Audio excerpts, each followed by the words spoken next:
Ikigai, The Japanese Secret to a Long and Happy Life. Written by Héctor García Francesc Miralles. Translated by Heather Cleary. Read by Walter Dixon. Prologue. Ikigai, A Mysterious Word. This audiobook first came into being on a rainy night in Tokyo, when its authors sat down together for the first time in one of the city's tiny bars. We had each read each other's work, but had never met, thanks to the thousands of miles that separate Barcelona from the capital of Japan. Then a mutual acquaintance put us in touch, launching a friendship that led to this project, and seems destined to last a lifetime. The next time we got together, a year later, we strolled through a park in downtown Tokyo and ended up talking about trends in Western psychology, specifically logotherapy, which helps people find their purpose in life. We remarked that Viktor Frankl's logotherapy had gone out of fashion among practicing therapists, who favored other schools of psychology, though people still search for meaning in what they do and how they live. We ask ourselves things like, what is the meaning of my life? Is the point just to live longer, or should I seek a higher purpose? Why do some people know what they want and have a passion for life, while others languish in confusion? At some point in our conversation, the mysterious word Ikigai came up. This Japanese concept, which translates roughly as the happiness of always being busy, is like logotherapy, but it goes a step beyond. It also seems to be one way of explaining the extraordinary longevity of the Japanese, especially on the island of Okinawa, where there are 24.55 people over the age of 100 for every 100,000 inhabitants, far more than the global average. Those who study why the inhabitants of this island in the south of Japan live longer than people anywhere else in the world believe that one of the keys, in addition to a healthful diet, a simple life in the outdoors, green tea, and the subtropical climate — its average temperature is like that of Hawaii — is the Ikigai that shapes their lives. While researching this concept, we discovered that not a single book in the fields of psychology or personal development is dedicated to bringing this philosophy to the West.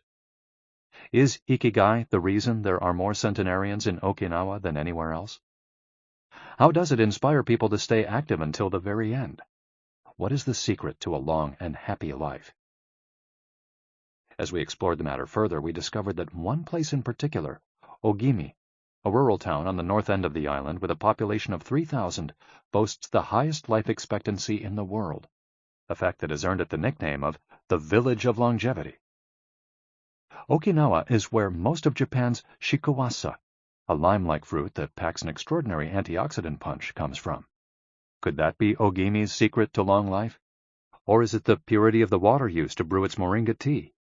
We decided to go study the secrets of the Japanese centenarians in person. After a year of preliminary research, we arrived in the village, where residents speak an ancient dialect and practice an animist religion that features long-haired forest sprites called bunagaya, with our cameras and recording devices in hand. As soon as we arrived, we could sense the incredible friendliness of its residents, who laughed and joked incessantly amid lush green hills fed by crystalline waters. As we conducted our interviews with the eldest residents of the town, we realized that something far more powerful than just these natural resources was at work. An uncommon joy flows from its inhabitants and guides them through the long and pleasurable journey of their lives. Again, the mysterious Ikigai. But what is it exactly? How do you get it? It never ceased to surprise us that this haven of nearly eternal life was located precisely in Okinawa, where 200,000 innocent lives were lost at the end of World War II. Rather than harbor animosity toward outsiders, however, Okinawans live by the principle of ichariba chode, a local expression that means treat everyone like a brother, even if you've never met them before. It turns out that one of the secrets to happiness of Ogimi's residents is feeling like part of a community. From an early age, they practice yui ma'aru, or teamwork, and so are used to helping one another. Nurturing friendships, eating light, getting enough rest, and doing regular, moderate exercise are all part of the equation of good health. But at the heart of the joie de vivre that inspires these centenarians to keep celebrating birthdays and cherishing each new day is their Ikigai. The purpose of this audiobook is to bring the secrets of Japan's centenarians to you, and give you the tools to find your own Ikigai. Because those who discover their Ikigai have everything they need for a long and joyful journey through life. Happy travels. Héctor García Francesc Miralles. Chapter 1. Ikigai, the art of staying young while growing old. What is your reason for being? According to the Japanese, everyone has an ikigai, what a French philosopher might call a raison d'être. Some people have found their ikigai, while others are still looking, though they carry it within them. Our ikigai is hidden deep inside each of us, and finding it requires a patient search. According to those born on Okinawa, the island with the most centenarians in the world, our ikigai is the reason we get up in the morning.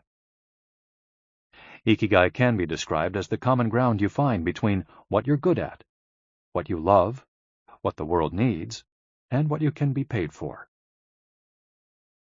Whatever you do, don't retire. Having a clearly defined ikigai brings satisfaction, happiness, and meaning to our lives. The purpose of this audiobook is to help you find yours, and to share insights from Japanese philosophy on the lasting health of body, mind, and spirit. One surprising thing you notice living in Japan is how active people remain after they retire. In fact, many Japanese people never really retire. They keep doing what they love for as long as their health allows. There is, in fact, no word in Japanese that means retire in the sense of leaving the workforce for good, as in English. According to Dan Buettner, a National Geographic reporter who knows the country well, having a purpose in life is so important in Japanese culture that our idea of retirement simply doesn't exist there. The island of almost eternal youth. Certain longevity studies suggest that a strong sense of community and a clearly defined ikigai are just as important as the famously healthful Japanese diet, perhaps even more so. Recent medical studies of centenarians from Okinawa and other so-called blue zones, the geographic regions where people live longest, provide a number of interesting facts about these extraordinary human beings. Not only do they live much longer than the rest of the world's population, they also suffer from fewer chronic illnesses, such as cancer and heart disease. Inflammatory disorders are also less common. Many of these centenarians enjoy enviable levels of vitality and health that would be unthinkable for people of advanced age elsewhere. Their blood tests reveal fewer free radicals, which are responsible for cellular aging, as a result of drinking tea and eating until their stomachs are only 80% full. Women experience more moderate symptoms during menopause, and both men and women maintain higher levels of sexual hormones until much later in life. The rate of dementia is well below the global average.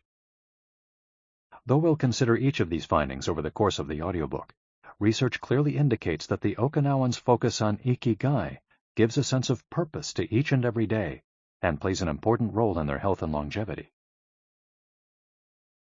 The characters behind ikigai. In Japanese, ikigai is written by combining a character which means life with another which means to be worthwhile, and that can be broken down to the characters which mean armor, number one, and to be the first, to head into battle, taking initiative as a leader, and another character which means beautiful or elegant. The 5 blue zones. Okinawa holds first place among the world's blue zones. In Okinawa, women in particular live longer and have fewer diseases than anywhere else in the world. The 5 regions identified and analyzed by Dan Buettner in his book, The Blue Zones, are 1. Okinawa, Japan, especially the northern part of the island. The locals eat a diet rich in vegetables and tofu, typically served on small plates. In addition to their philosophy of ikigai, the moai, or close-knit group of friends, plays an important role in their longevity. 2. Sardinia, Italy, specifically the provinces of Nuoro and Ogliastra. Locals on this island consume plenty of vegetables and 1 or 2 glasses of wine per day. As in Okinawa, the cohesive nature of this community is another factor directly related to longevity. 3. Loma Linda, California. Researchers studied a group of Seventh-day Adventists who are among the longest living people in the United States. 4. the Nicoya Peninsula, Costa Rica. Locals remain remarkably active after 90. Many of the region's older residents have no problem getting up at 5:30 in the morning to work in the fields. 5. Ikaria, Greece. One of every 3 inhabitants of this island near the coast of Turkey is over 90 years old, compared to less than 1% of the population of the United States, a fact that has earned it the nickname of the Island of Long Life. The local secret seems to be a lifestyle that dates back to 500 BC. In the following chapters, we'll examine several factors that seem to be the keys to longevity and are found across the blue zones, paying special attention to Okinawa and its so-called Village of Longevity. First, however, it's worth pointing out that 3 of these regions are islands, where resources can be scarce and communities have to help one another. For many, helping others might be an Ikigai strong enough to keep them alive. According to scientists who have studied the 5 blue zones, the keys to longevity are diet, exercise, finding a purpose in life, an Ikigai, and forming strong social ties, that is, having a broad circle of friends and good family relations. Members of these communities manage their time well in order to reduce stress, consume little meat or processed foods, and drink alcohol in moderation. They don't do strenuous exercise, but they do move every day, taking walks and working in their vegetable gardens. People in the blue zones would rather walk than drive. Gardening, which involves daily, low-intensity movement, is a practice almost all of them have in common. The 80% secret. One of the most common sayings in Japan is harahachi-bu, which is repeated before or after eating and means something like, fill your belly to 80%. Ancient wisdom advises against eating until we are full. This is why Okinawans stop eating when they feel their stomachs reach 80% of their capacity, rather than overeating and wearing down their bodies with long digestive processes that accelerate cellular oxidation. Of course, there's no way to know objectively if your stomach is at 80% capacity. The lesson to learn from this saying is that we should stop eating when we're starting to feel full. The extra side dish, the snack we eat when we know in our hearts we don't really need it, the apple pie after lunch, all these will give us pleasure in the short term, but not having them will make us happier in the long term. The way food is served is also important. By presenting their meals on many small plates, the Japanese tend to eat less. A typical meal in a restaurant in Japan is served in 5 plates on a tray, 4 of them very small, and the main dish slightly bigger. Having 5 plates in front of you makes it seem like you're going to eat a lot, but what happens most of the time is that you end up feeling slightly hungry. This is one of the reasons why Westerners in Japan typically lose weight and stay trim. Recent studies by nutritionists reveal that Okinawans consume a daily average of 1,800 to 1,900 calories, compared to 2,200 to 3,300 in the United States, and have a body mass index between 18 and 22, compared to 26 or 27 in the United States. The Okinawan diet is rich in tofu, sweet potatoes, fish 3 times per week, and vegetables, roughly 11 ounces per day. In the chapter dedicated to nutrition, we'll see which healthy, antioxidant-rich foods are included in this 80%. Moai, connected for life. It is customary in Okinawa to form close bonds within local communities. A moai is an informal group of people with common interests who look out for one another. For many, serving the community becomes part of their Ikigai. The moai has its origins in hard times, when farmers would get together to share best practices and help one another cope with meager harvests. Members of a moai make a set monthly contribution to the group. This payment allows them to participate in meetings, dinners, games of go and shogi, Japanese chess, or whatever hobby they have in common. The funds collected by the group are used for activities, but if there's money left over, one member, decided on a rotating basis, receives a set amount from the surplus. In this way, being part of a moai helps maintain emotional and financial stability. If a member of a moai is in financial trouble, he or she can get an advance from the group's savings. While the details of each moai's accounting practices vary according to the group and its economic means, the feeling of belonging and support gives the individual a sense of security and helps increase life expectancy. Following this brief introduction to the topics covered in this audiobook, we look at a few causes of premature aging in modern life, and then explore different factors related to Ikigai. Chapter 2. Anti-Aging Secrets. Little things that add up to a long and happy life. Aging's escape velocity and the rabbit. Imagine a sign far off in the future with a number on it that represents the age of your death. Every year that you live, you advance closer to the sign. When you reach the sign, you die. Now, imagine a rabbit holding the sign and walking to the future. Every year that you live, the rabbit is half a year as far away.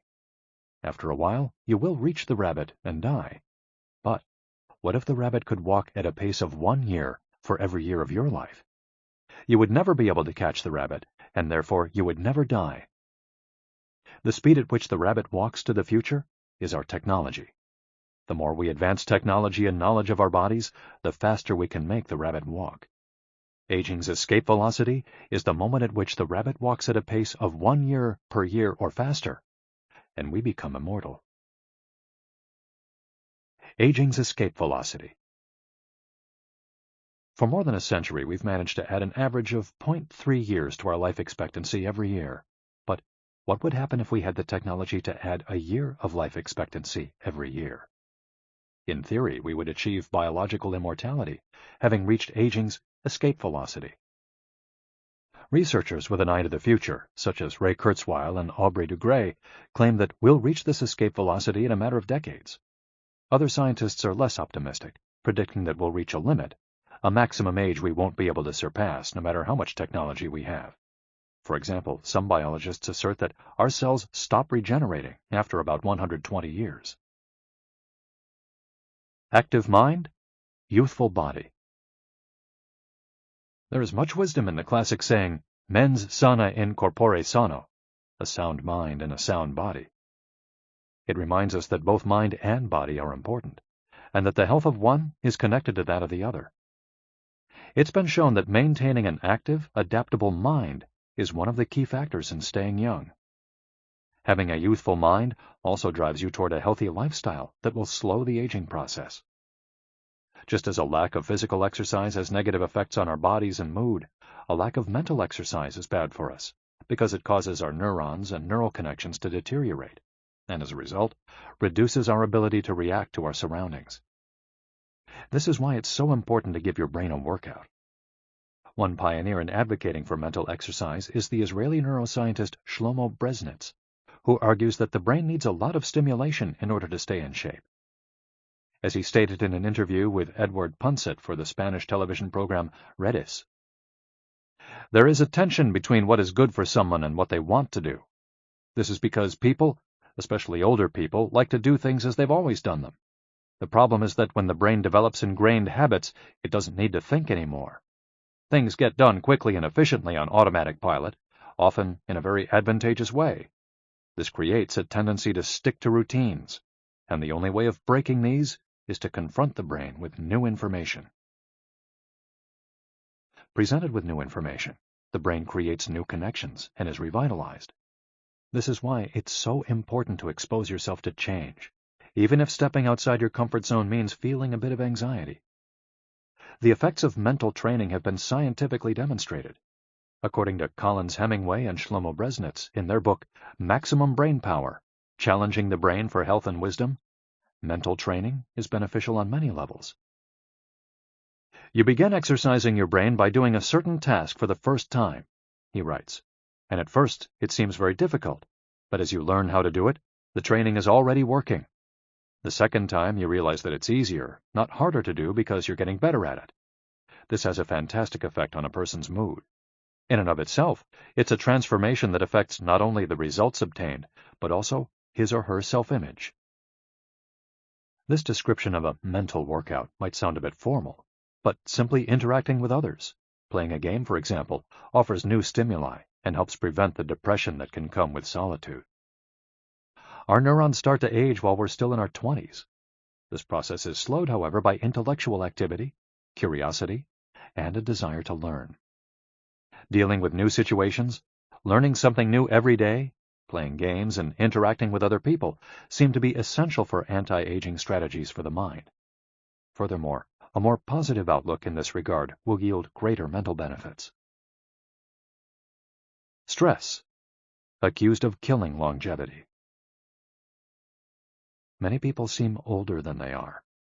Research into the causes of premature aging has shown that stress has a lot to do with it, because the body wears down much faster during periods of crisis. The American Institute of Stress investigated this degenerative process and concluded that most health problems are caused by stress.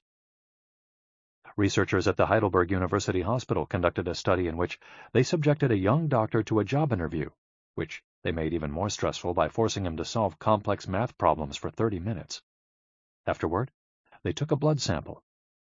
What they discovered was that his antibodies had reacted to stress the same way they react to pathogens, activating the proteins that trigger an immune response. The problem is that this response not only neutralizes harmful agents, it also damages healthy cells, leading them to age prematurely. The University of California conducted a similar study, taking data and samples from 39 women who had high levels of stress due to the illness of one of their children, and comparing them to samples from women with healthy children and low levels of stress. They found that stress promotes cellular aging by weakening cell structures known as telomeres, which affect cellular regeneration and how our cells age. As the study revealed, the greater the stress, the greater the degenerative effects on cells. How does stress work? These days, people live at a frantic pace and in a nearly constant state of competition. At this fever pitch, stress is a natural response to the information being received by the body as potentially dangerous or problematic. Theoretically, this is a useful reaction, as it helps us survive in hostile surroundings. Over the course of our evolution, we have used this response to deal with difficult situations and to flee from predators.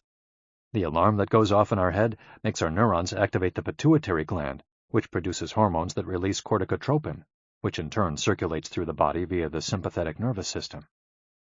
The adrenal gland is then triggered to release adrenaline and cortisol.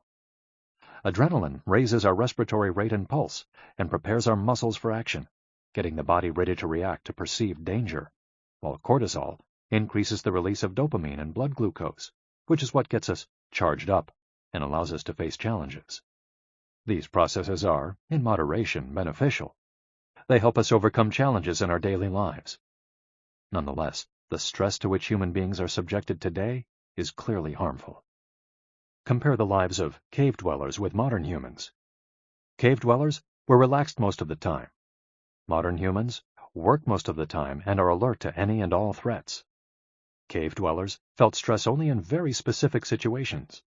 Modern humans are online or waiting for notifications from their cell phones 24 hours a day. To cave dwellers, the threats were real. A predator could end their lives at any moment. For modern humans, the brain associates the ping of a cell phone or an email notification with the threat of a predator. For cave dwellers, high doses of cortisol and adrenaline at moments of danger kept the body healthy. In modern humans, low doses of cortisol flow constantly through the body, with implications for a range of health problems, including adrenal fatigue and chronic fatigue syndrome. Stress has a degenerative effect over time. A sustained state of emergency affects the neurons associated with memory, as well as inhibiting the release of certain hormones, the absence of which can cause depression. Its secondary effects include irritability, insomnia, anxiety, and high blood pressure.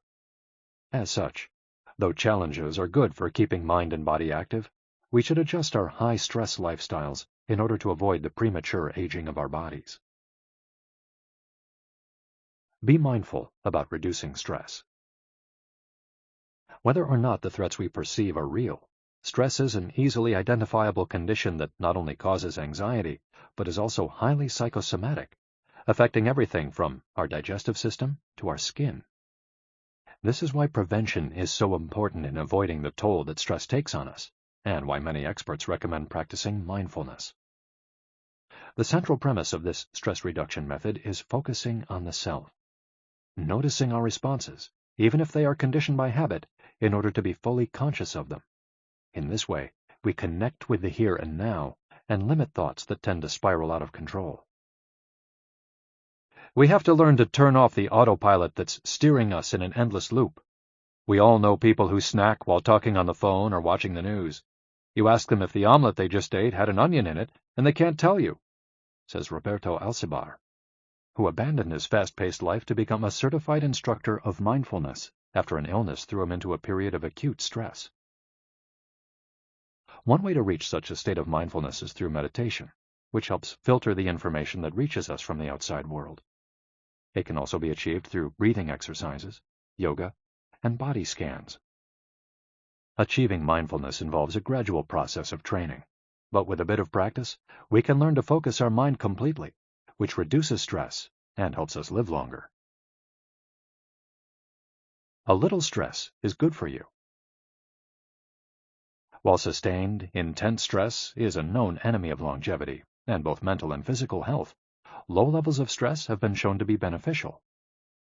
After observing a group of test subjects for more than 20 years, Dr. Howard S. Friedman, a psychology professor at the University of California, Riverside, discovered that people who maintained a low level of stress, who faced challenges and put their heart and soul into their work in order to succeed, lived longer than those who chose a more relaxed lifestyle and retired earlier.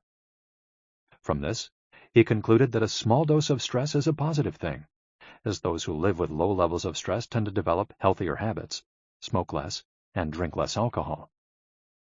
Given this, it's not surprising that many of the supercentenarians, people who live to be 110 or more, whom you'll meet in this audiobook, talk about having lived intense lives and working well into old age. A lot of sitting will age you. In the Western world in particular, the rise in sedentary behavior has led to numerous diseases, such as hypertension and obesity, which in turn affect longevity. Spending too much time seated at work or at home not only reduces muscular and respiratory fitness, but also increases appetite and curbs the desire to participate in activities. Being sedentary can lead to hypertension, imbalanced eating, cardiovascular disease, osteoporosis, and even certain kinds of cancer. Recent studies have shown a connection between a lack of physical activity and the progressive distortion of telomeres in the immune system, which ages those cells, and in turn, the organism as a whole. This is a problem at all life stages, not only among adults. Sedentary children suffer from high rates of obesity and all its associated health issues and risks, which is why it's so important to develop a healthy and active lifestyle at an early age. It's easy to be less sedentary. It just takes a bit of effort and a few changes to your routine. We can access a more active lifestyle that makes us feel better inside and out. We just have to add a few ingredients to our everyday habits. Walk to work, or just go on a walk, for at least 20 minutes each day. Use your feet instead of an elevator or escalator. This is good for your posture, your muscles, and your respiratory system, among other things. Participate in social or leisure activities, so that you don't spend too much time in front of the television. Replace your junk food with fruit, and you'll have less of an urge to snack and more nutrients in your system. Get the right amount of sleep. 7 to 9 hours is good, but any more than that makes us lethargic. Play with children or pets, or join a sports team. This not only strengthens the body, but also stimulates the mind and boosts self-esteem. Be conscious of your daily routine in order to detect harmful habits and replace them with more positive ones. By making these small changes, we can begin to renew our bodies and minds and increase our life expectancy. A model's best-kept secret. Though we age both externally and internally, both physically and mentally, one of the things that tell us the most about people's age is their skin, which takes on different textures and colors according to processes going on beneath the surface. Most of those who make their living as models claim to sleep between 9 and 10 hours the night before a fashion show. This gives their skin a taut, wrinkle-free appearance and a healthy, radiant glow. Science has shown that sleep is a key anti-aging tool because when we sleep, we generate melatonin, a hormone that occurs naturally in our bodies. The pineal gland produces it from the neurotransmitter serotonin, according to our diurnal and nocturnal rhythms, and it plays a role in our sleep and waking cycles. A powerful antioxidant, melatonin helps us live longer and also offers the following benefits. It strengthens the immune system. It contains an element that protects against cancer. It promotes the natural production of insulin. It slows the onset of Alzheimer's disease. It helps prevent osteoporosis and fight heart disease. For all these reasons, melatonin is a great ally in preserving youth. It should be noted, however, that melatonin production decreases after age 30. We can compensate for this by eating a balanced diet and getting more calcium, soaking up a moderate amount of sun each day, getting enough sleep, avoiding stress, alcohol, tobacco, and caffeine, all of which make it harder to get a good night's rest, depriving us of the melatonin we need. Experts are trying to determine whether artificially stimulating production of melatonin might help slow the aging process, which would confirm the theory that we already carry the secret to longevity within us. Anti-aging attitudes. The mind has tremendous power over the body and how quickly it ages. Most doctors agree that the secret to keeping the body young is keeping the mind active, a key element of Ikigai, and not caving in when we face difficulties throughout our lives.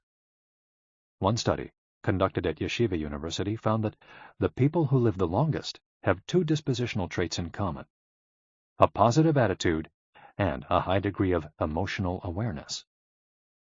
In other words, those who face challenges with a positive outlook and are able to manage their emotions are already well on their way toward longevity. A stoic attitude, serenity in the face of a setback, can also help keep you young, as it lowers anxiety and stress levels and stabilizes behavior. This can be seen in the greater life expectancies of certain cultures with unhurried, deliberate lifestyles. Many centenarians and supercentenarians have similar profiles. They've had full lives that were difficult at times, but they knew how to approach these challenges with a positive attitude and not be overwhelmed by the obstacles they faced. Alexander Imich, who in 2014 became the world's oldest living man at age 111, knew he had good genes, but understood that other factors contributed too. "The life you live is equally or more important for longevity," he said in an interview with Reuters after being added to Guinness World Records in 2014. An Ode to Longevity.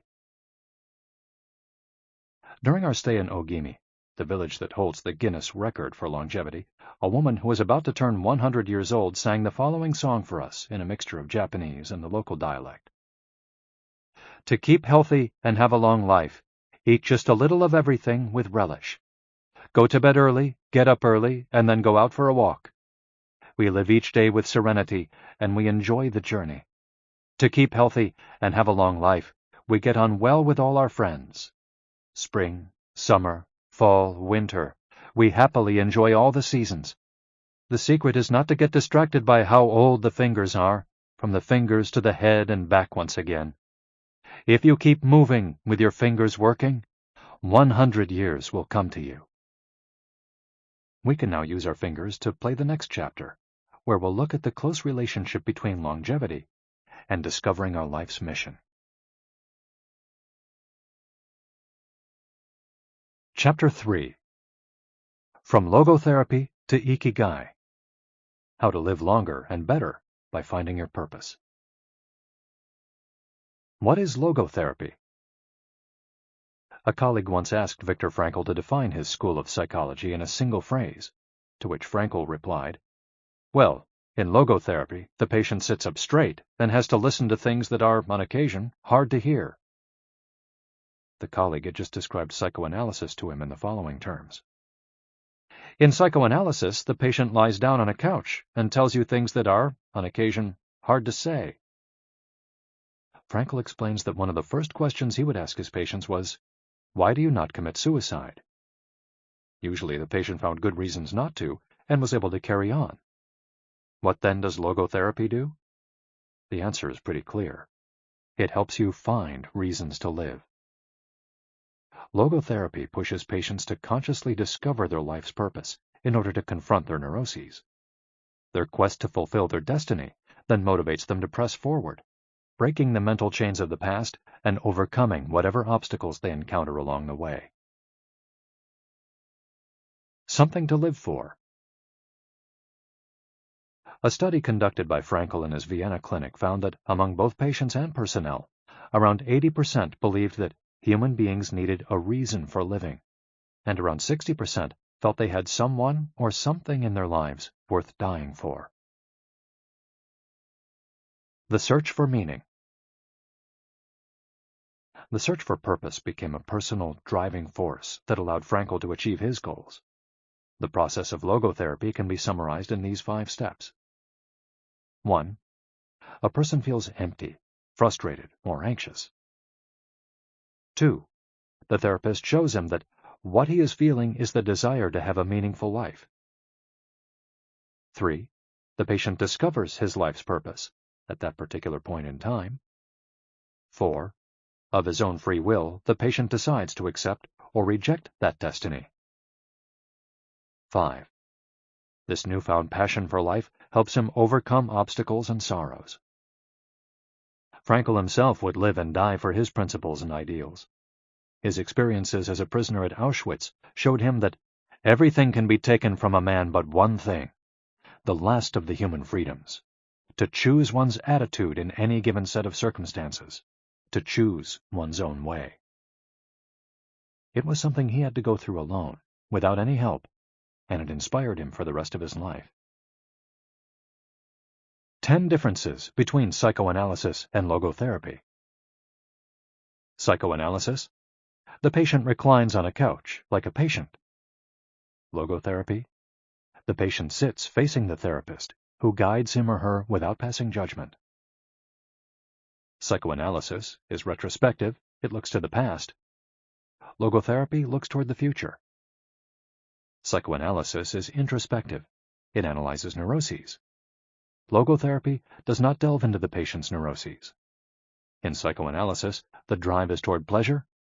In logotherapy, the drive is toward purpose and meaning. Psychoanalysis centers on psychology. Logotherapy includes a spiritual dimension.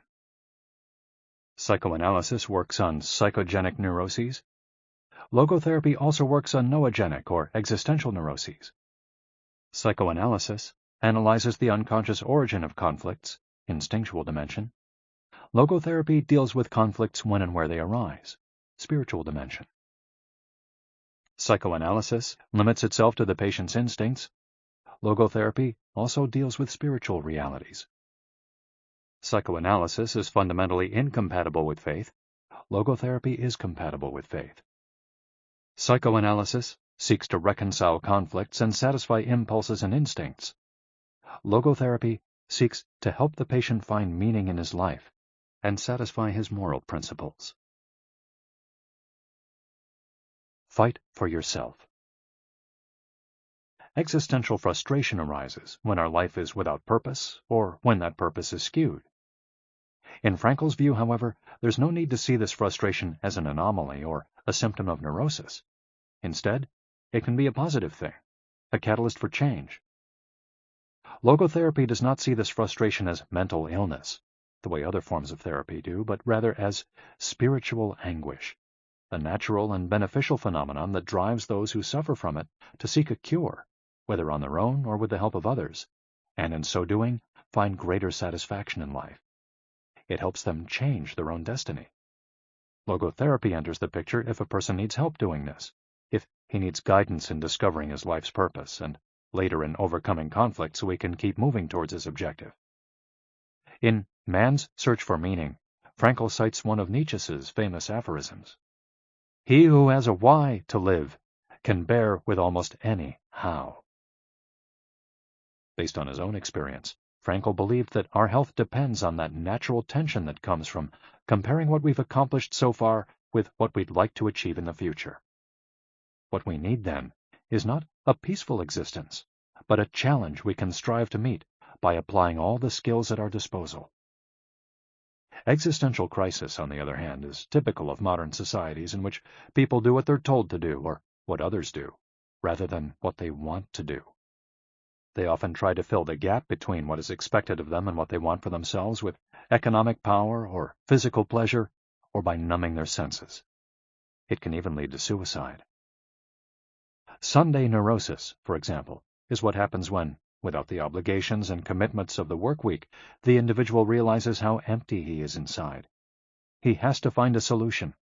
Above all, he has to find his purpose, his reason for getting out of bed, his Ikigai. I feel empty inside. In a study conducted at the Vienna Polyclinic Hospital, Frankel's team found that 55% of the patients they interviewed were experiencing some degree of existential crisis. According to logotherapy, discovering one's purpose in life helps an individual fill that existential void.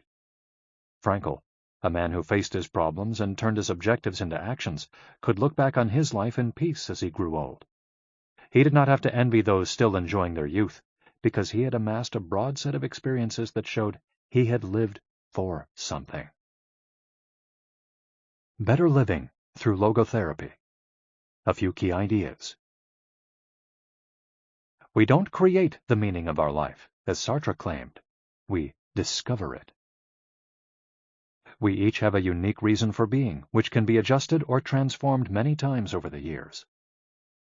Just as worry often brings about precisely the thing that was feared, excessive attention to a desire, or hyperintention, can keep that desire from being fulfilled.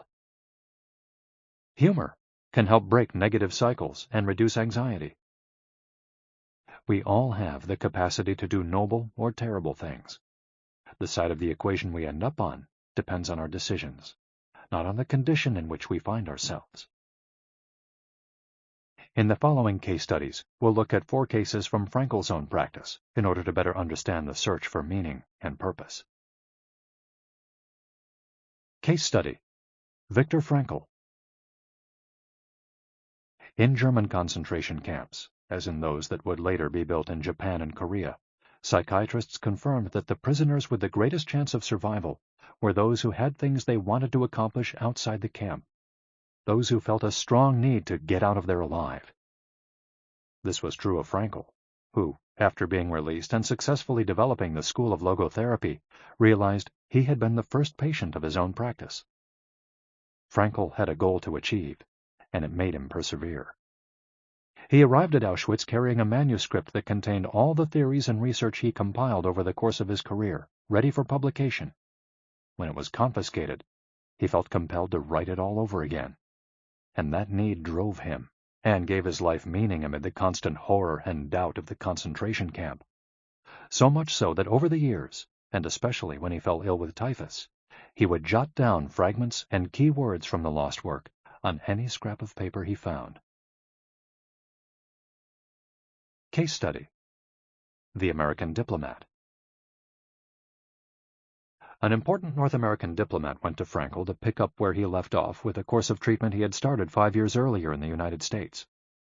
When Frankl asked him why he had started therapy in the first place, the diplomat answered that he hated his job and his country's international policies, which he had to follow and enforce. His American psychoanalyst, whom he had been seeing for years, insisted he make peace with his father, so that his government and his job, both representations of the paternal figure, would seem less disagreeable. Frankl, however, showed him in just a few sessions that his frustration was due to the fact that he wanted to pursue a different career, and the diplomat concluded his treatment with that idea in mind. 5 years later, the former diplomat informed Frankl that he had been working during that time in a different profession, and that he was happy. In Frankl's view, the man not only didn't need all those years of psychoanalysis, he also couldn't even really be considered a patient in need of therapy. He was simply someone in search of a new life's purpose. As soon as he found it, his life took on deeper meaning. Case study: The Suicidal Mother. The mother of a boy who had died at age 11 was admitted to Frankl's clinic after she tried to kill herself and her other son.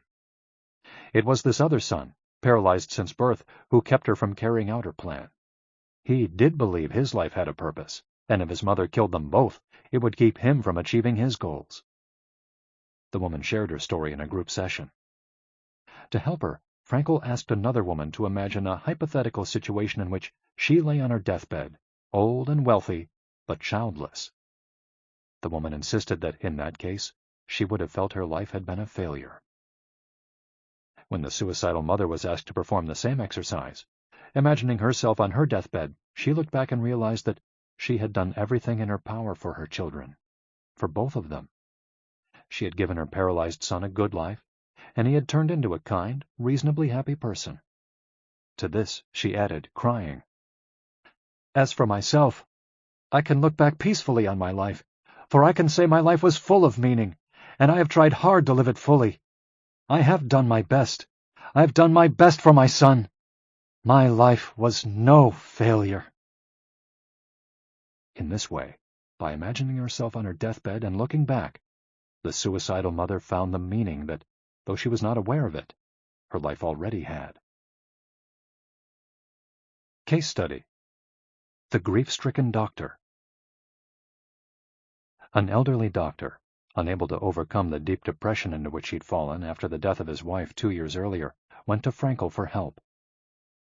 Instead of giving him advice or analyzing his condition, Frankl asked him what would have happened if he had been the one who died first. The doctor, horrified, answered that it would have been terrible for his poor wife, that she would have suffered tremendously. To which Frankl responded, "You see, doctor, you've spared her all that suffering, but the price you have to pay for this is to survive and mourn her." The doctor didn't say another word. He left Frankl's office in peace after taking the therapist's hand in his own. He was able to tolerate the pain in place of his beloved wife. His life had been given a purpose. Morita therapy.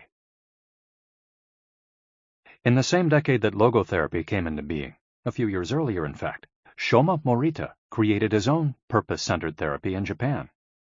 It proved to be effective in the treatment of neurosis, obsessive-compulsive disorder, and post-traumatic stress.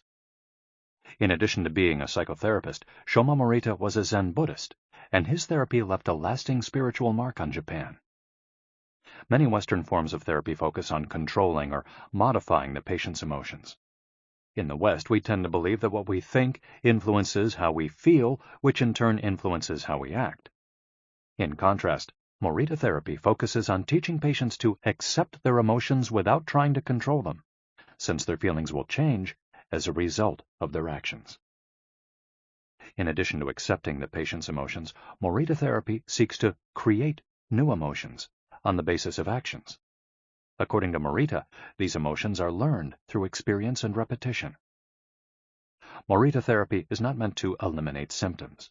Instead, it teaches us to accept our desires, anxieties, fears, and worries, and let them go. As Morita writes in his book, Morita Therapy and the True Nature of Anxiety-Based Disorders, "In feelings, it is best to be wealthy and generous." Morita explained the idea of letting go of negative feelings with the following fable.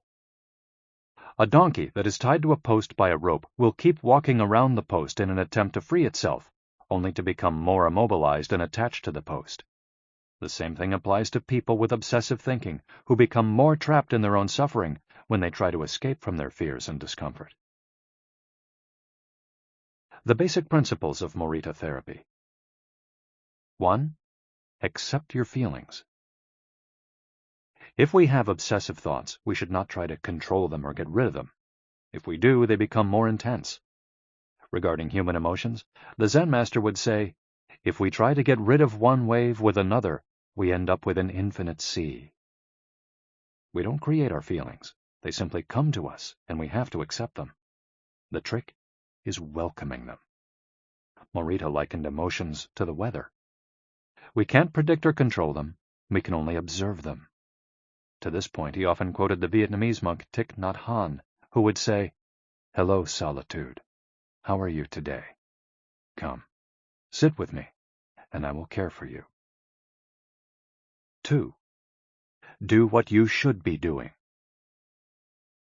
We shouldn't focus on eliminating symptoms, because recovery will come on its own. We should focus instead on the present moment, and if we're suffering, on accepting that suffering. Above all, we should avoid intellectualizing the situation. The therapist's mission is to develop the patient's character so he or she can face any situation, and character is grounded in the things we do. Morita therapy does not offer its patients explanations, but rather allows them to learn from their actions and activities. It doesn't tell you how to meditate or how to keep a diary the way Western therapies do. It's up to the patient to make discoveries through experience. 3. Discover your life's purpose. We can't control our emotions, but we can take charge of our actions every day. This is why we should have a clear sense of our purpose and always keep Morita's mantra in mind. What do we need to be doing right now? What action should we be taking? The key to achieving this is having dared to look inside yourself to find your Ikigai. The 4 phases of Morita therapy. Morita's original treatment, which lasts 15 to 21 days, consists of the following stages. 1. Isolation and rest, 5 to 7 days. During the first week of treatment, the patient rests in a room without any external stimuli. No television, books, family, friends, or speaking. All the patient has is his thoughts. He lies down for most of the day and is visited regularly by the therapist, who tries to avoid interacting with him as much as possible. The therapist simply advises the patient to continue observing the rise and fall of his emotions as he lies there. When the patient gets bored and wants to start doing things again, he's ready to move on to the next stage of therapy. 2. Light occupational therapy, 5 to 7 days. In this stage, the patient performs repetitive tasks in silence. One of these is keeping a diary about his thoughts and feelings. The patient goes outside after a week of being shut in, takes walks in nature, and does breathing exercises. He also starts doing simple activities such as gardening, drawing, or painting. During this stage, the patient is still not allowed to talk to anyone except the therapist. 3. Occupational therapy, 5 to 7 days. In this stage, the patient performs tasks that require physical movement.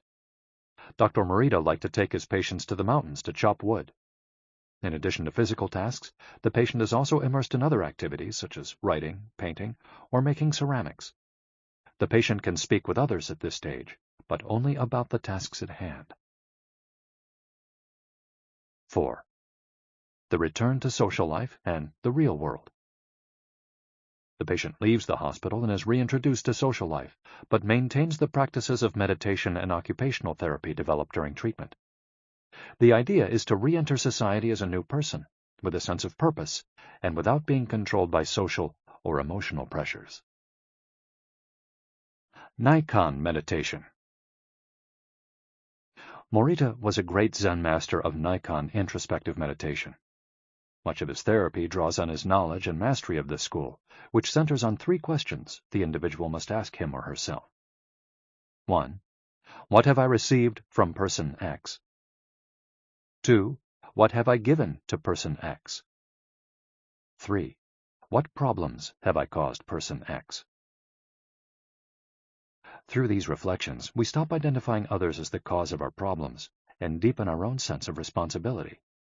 As Morita said, if you are angry and want to fight, think about it for 3 days before coming to blows. After 3 days, the intense desire to fight will pass on its own. And now, Ikigai.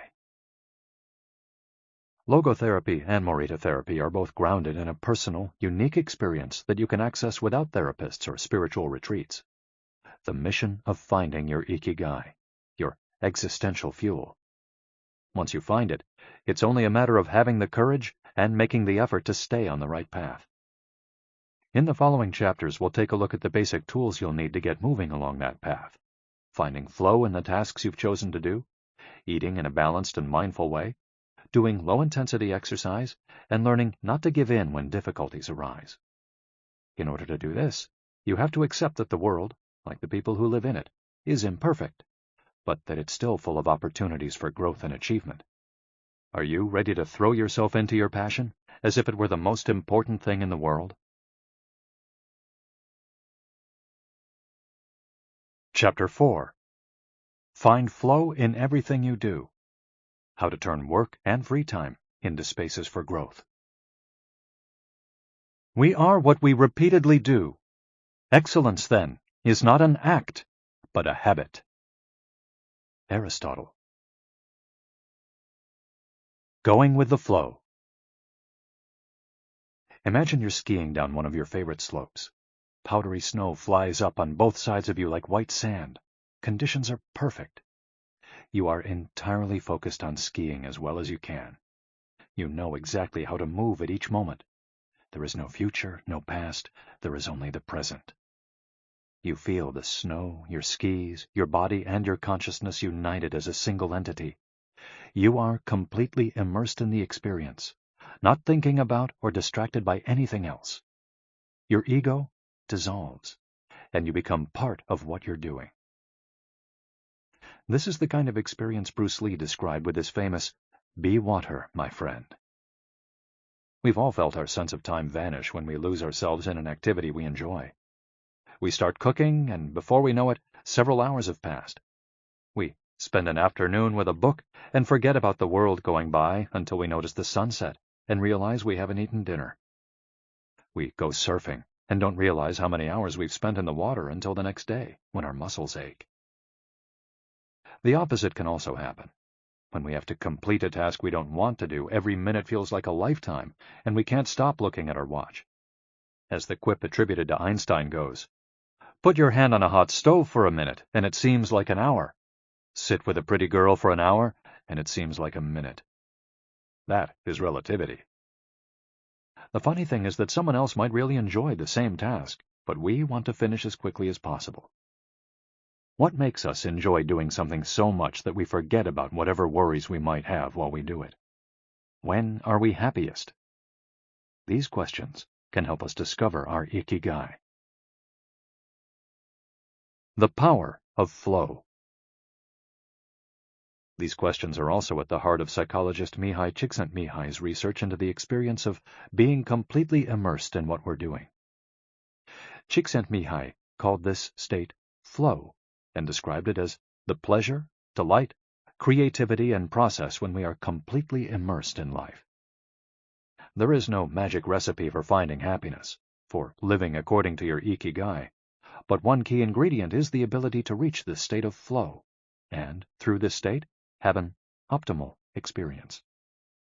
In order to achieve this optimal experience, we have to focus on increasing the time we spend on activities that bring us to this state of flow, rather than allowing ourselves to get caught up in activities that offer immediate pleasure, like eating too much, abusing drugs or alcohol, or stuffing ourselves with chocolate in front of the TV. As Csikszentmihalyi asserts in his book, Flow, The Psychology of Optimal Experience, flow is the state in which people are so involved in an activity that nothing else seems to matter. The experience itself is so enjoyable that people will do it, even at great cost, for the sheer sake of doing it. It's not only creative professionals who require the high doses of concentration that promote flow. Most athletes, chess players, and engineers also spend much of their time on activities that bring them to this state. According to Csikszentmihalyi's research, a chess player feels the same way upon entering a state of flow as a mathematician working on a formula, or a surgeon performing an operation. A professor of psychology, Csikszentmihalyi analyzed data from people around the world and discovered that flow is the same among individuals of all ages and cultures.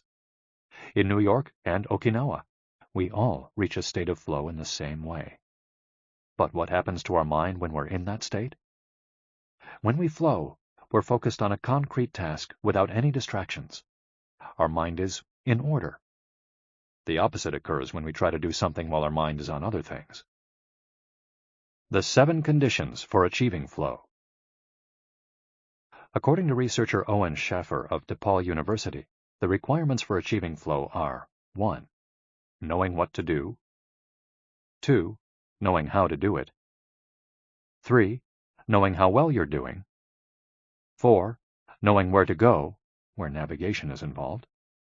5. Perceiving significant challenges. 6. Perceiving significant skills. 7.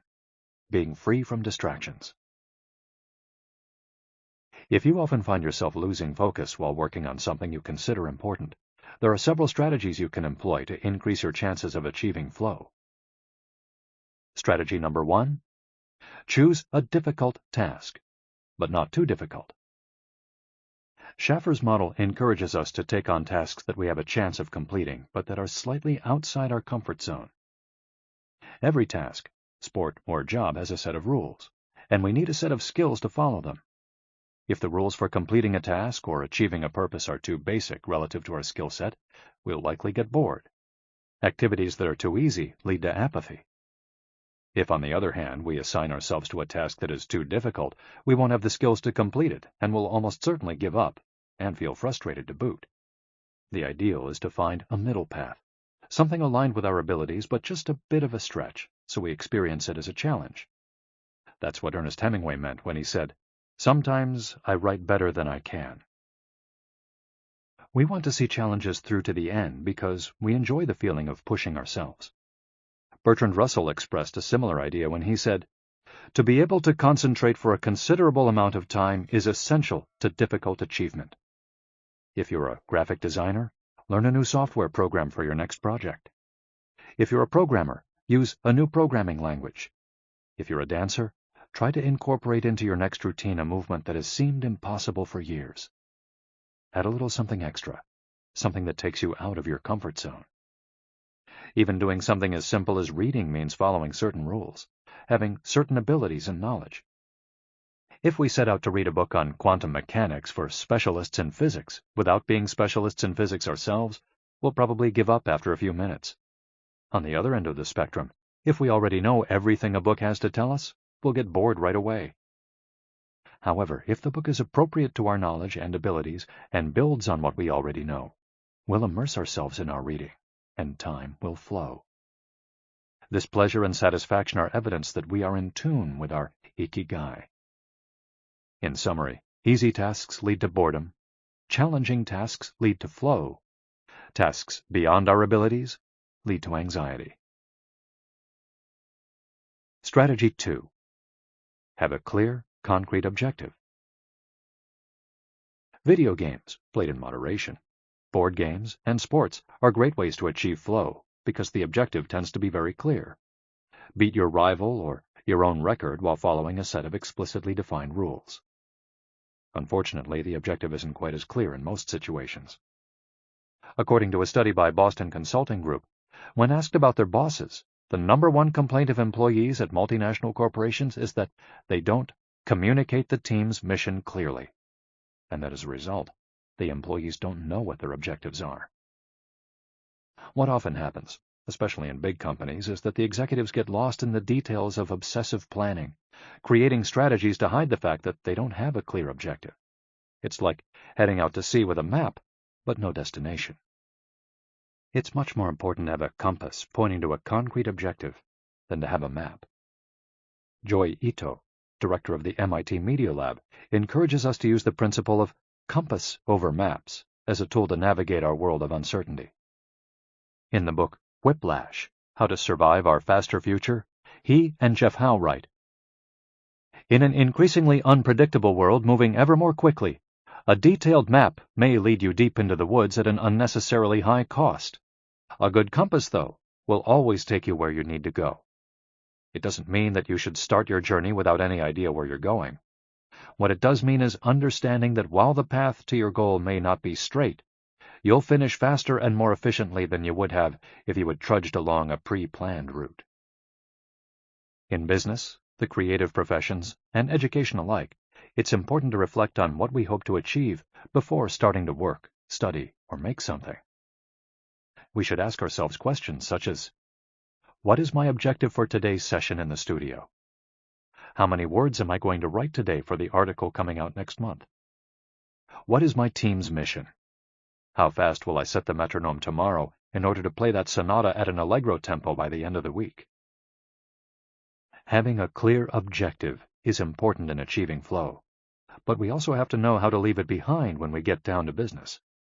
Once the journey has begun, we should keep this objective in mind without obsessing over it. When Olympic athletes compete for a gold medal, they can't stop to think how pretty the medal is. They have to be present in the moment. They have to flow. If they lose focus for a second, thinking how proud they'll be to show the medal to their parents, they'll almost certainly commit an error at a critical moment and will not win the competition. One common example of this is writer's block. Imagine that a writer has to finish a novel in 3 months. The objective is clear. The problem is that the writer can't stop obsessing over it. Every day she wakes up thinking, I have to write that novel. And every day she sets about reading the newspaper and cleaning the house. Every evening she feels frustrated and promises she'll get to work the next day. Days, weeks, and months pass, and the writer still hasn't gotten anything down on the page, when all it would have taken was to sit down and get that first word out, then the second, to flow with the project, expressing her Ikigai. As soon as you take these first small steps, your anxiety will disappear and you'll achieve a pleasant flow in the activity you're doing. Getting back to Albert Einstein, a happy man is too satisfied with the present to dwell on the future. To summarize, a vague objective leads to confusion, time and energy wasted on meaningless tasks, and mental block. A clearly defined objective and a focus on process leads to flow. And obsessive desire to achieve a goal while ignoring process leads to a fixation on the objective rather than on getting down to business, and mental block. Strategy 3. Concentrate on a single task. This is perhaps one of the greatest obstacles we face today, with so much technology and so many distractions. We're listening to a video on YouTube while writing an email when suddenly a chat prompt pops up and we answer it. Then our smartphone vibrates in our pocket. Just as soon as we respond to that message, we're back at our computer logging onto Facebook. Pretty soon, 30 minutes have passed, and we've forgotten what the email we were writing was supposed to be about. This also happens sometimes when we put on a movie with dinner and don't realize how delicious the salmon was until we're taking the last bite. We often think that combining tasks will save us time, but scientific evidence shows that it has the opposite effect. Even those who claim to be good at multitasking are not very productive. In fact, they are some of the least productive people. Our brains can take in millions of bits of information, but we can only actually process a few dozen per second. When we say we're multitasking, what we're really doing is switching back and forth between tasks very quickly. Unfortunately, we're not computers adept at parallel processing. We end up spending all our energy alternating between tasks instead of focusing on doing one of them well. Concentrating on one thing at a time may be the single most important factor in achieving flow. According to Csikszentmihalyi, in order to focus on a task, we need 1. To be in a distraction-free environment, and 2. To have control over what we're doing at every moment. Technology is great if we're in control of it. It's not so great if it takes control of us. For example, if you have to write a research paper, you might sit down at your computer and use Google to look up the information you need. However, if you're not very disciplined, you might end up surfing the web instead of writing that paper. In that case, Google and the Internet will have taken over, pulling you out of your state of flow. It has been scientifically shown that if we continually ask our brains to switch back and forth between tasks, we waste time, make more mistakes, and remember less of what we've done. Several studies conducted at Stanford University by Clifford Ivar Nass describe our generation as suffering from an epidemic of multitasking. One such study analyzed the behavior of hundreds of students, dividing them into groups based on the number of things they tended to do at once. The students who were the most addicted to multitasking typically alternated among more than 4 tasks. For example, taking notes while reading a textbook, listening to a podcast, answering messages on their smartphone, and sometimes checking their Twitter timeline. Each group of students was shown a screen with several red and several blue arrows. The objective of the exercise was to count the red arrows.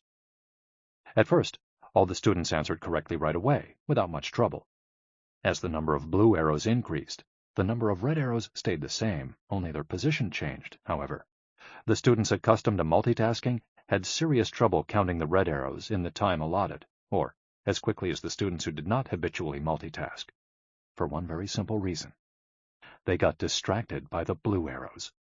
Their brains were trained to pay attention to every stimulus, regardless of its importance, while the brains of other students were trained to focus on a single task, in this case, counting the red arrows and ignoring the blue ones.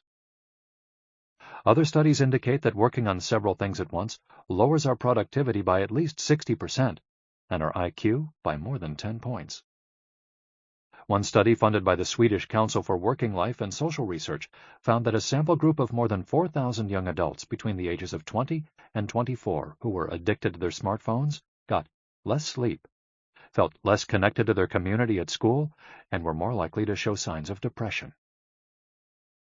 In summary, concentrating on a single task makes achieving flow more likely, increases productivity, increases our power of retention, makes us less likely to make mistakes, helps us feel calm and in control of the task at hand, causes us to become more considerate as we pay full attention to those around us, and increases creativity.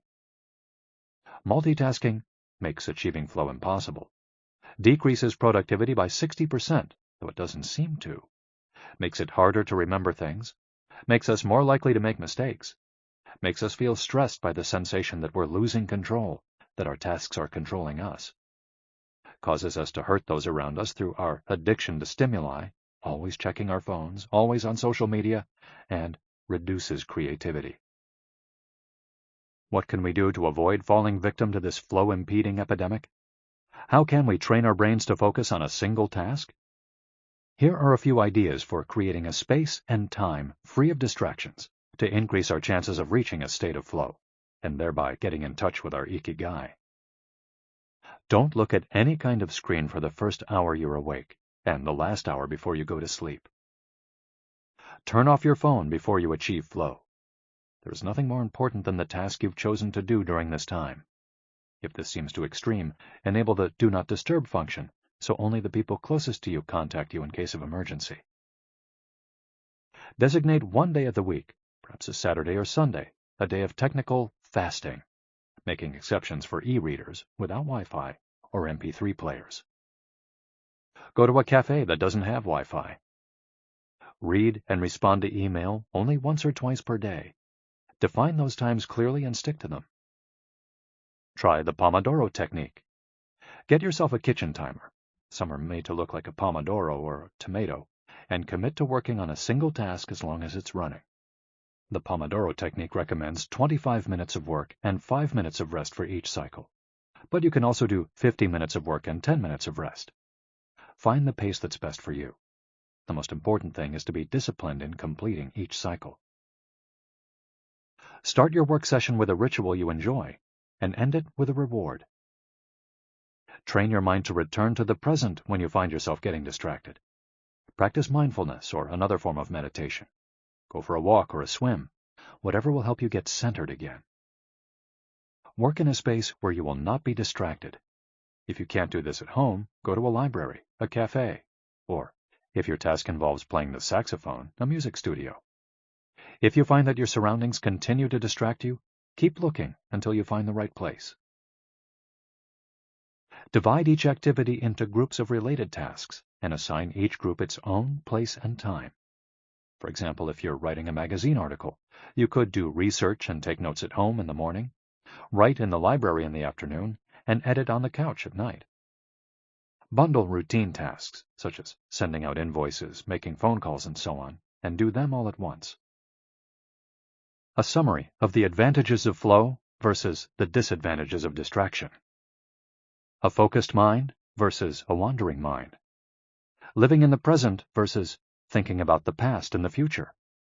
Being free from worry versus having concerns about our daily life and the people around us invading our thoughts. Having the hours fly by versus having every minute seem endless. With flow, we feel in control. With distraction, we lose control and fail to complete the task at hand, or other tasks or people keep us from our work. With flow, we prepare thoroughly. With distraction, we act without being prepared. With flow, we know what we should be doing at any given moment. When distracted, we frequently get stuck and don't know how to proceed. With flow, our mind is clear and overcomes all obstacles to the flow of thought. With distraction, we're plagued by doubts, concerns, and low self-esteem. With flow, it's pleasant. With distraction, it's boring and exhausting. And with flow, our ego fades. We're not the ones controlling the activity or task we're doing. The task is leading us. And with distraction, constant self-criticism. Our ego is present, and we feel frustrated. Flow in Japan. Takumis, engineers, geniuses, and otakus. What do takumis, artisans, engineers, inventors, and otakus, fans of anime and manga, have in common? They all understand the importance of flowing with their Ikigai at all times. One widespread stereotype about people in Japan is that they're exceptionally dedicated and hard-working, even though some Japanese people say they look like they're working harder than they really are. There is no doubt, though, about their ability to be completely absorbed in a task, or about their perseverance when there's a problem to be solved. One of the first words one learns when starting Japanese lessons is ganbaru, which means to persevere, or to stay firm by doing one's best. Japanese people often apply themselves to even the most basic tasks with an intensity that borders on obsession. We see this in all kinds of contexts, from the retirees taking meticulous care of their rice fields in the mountains of Nagano to the college students working the weekend shift in convenience stores known as konbinis. If you go to Japan, you'll experience this attention to detail firsthand in almost every transaction. Walk into one of the stores that sell handcrafted objects in Naha, Kanazawa, or Kyoto, and you'll also discover that Japan is a treasure trove of traditional craftwork. The people of Japan have a unique talent for creating new technologies while preserving artisanal traditions and techniques. The art of the takumi. Toyota employs artisans who are able to make a certain type of screw by hand. These takumi, or experts in a particular manual skill, are extremely important at Toyota, and they are hard to replace. Some of them are the only people who know how to perform their exact skill, and it doesn't seem as though a new generation is going to take up the mantle. Turntable needles are another example. They're produced almost exclusively in Japan, where you can find the last remaining people who know how to use the machinery required to make these precision needles, and who are trying to pass on their knowledge to their descendants. We met a takumi on a visit to Kumano, a small town near Hiroshima. We were there for the day, working on a photo essay for one of the most famous brands of makeup brushes in the West. The billboard welcoming visitors to Kumano shows a mascot holding a large brush. In addition to the brush factories, the town is full of little houses and vegetable gardens. Heading farther in, you can see several Shinto shrines at the base of the mountains that surround the town.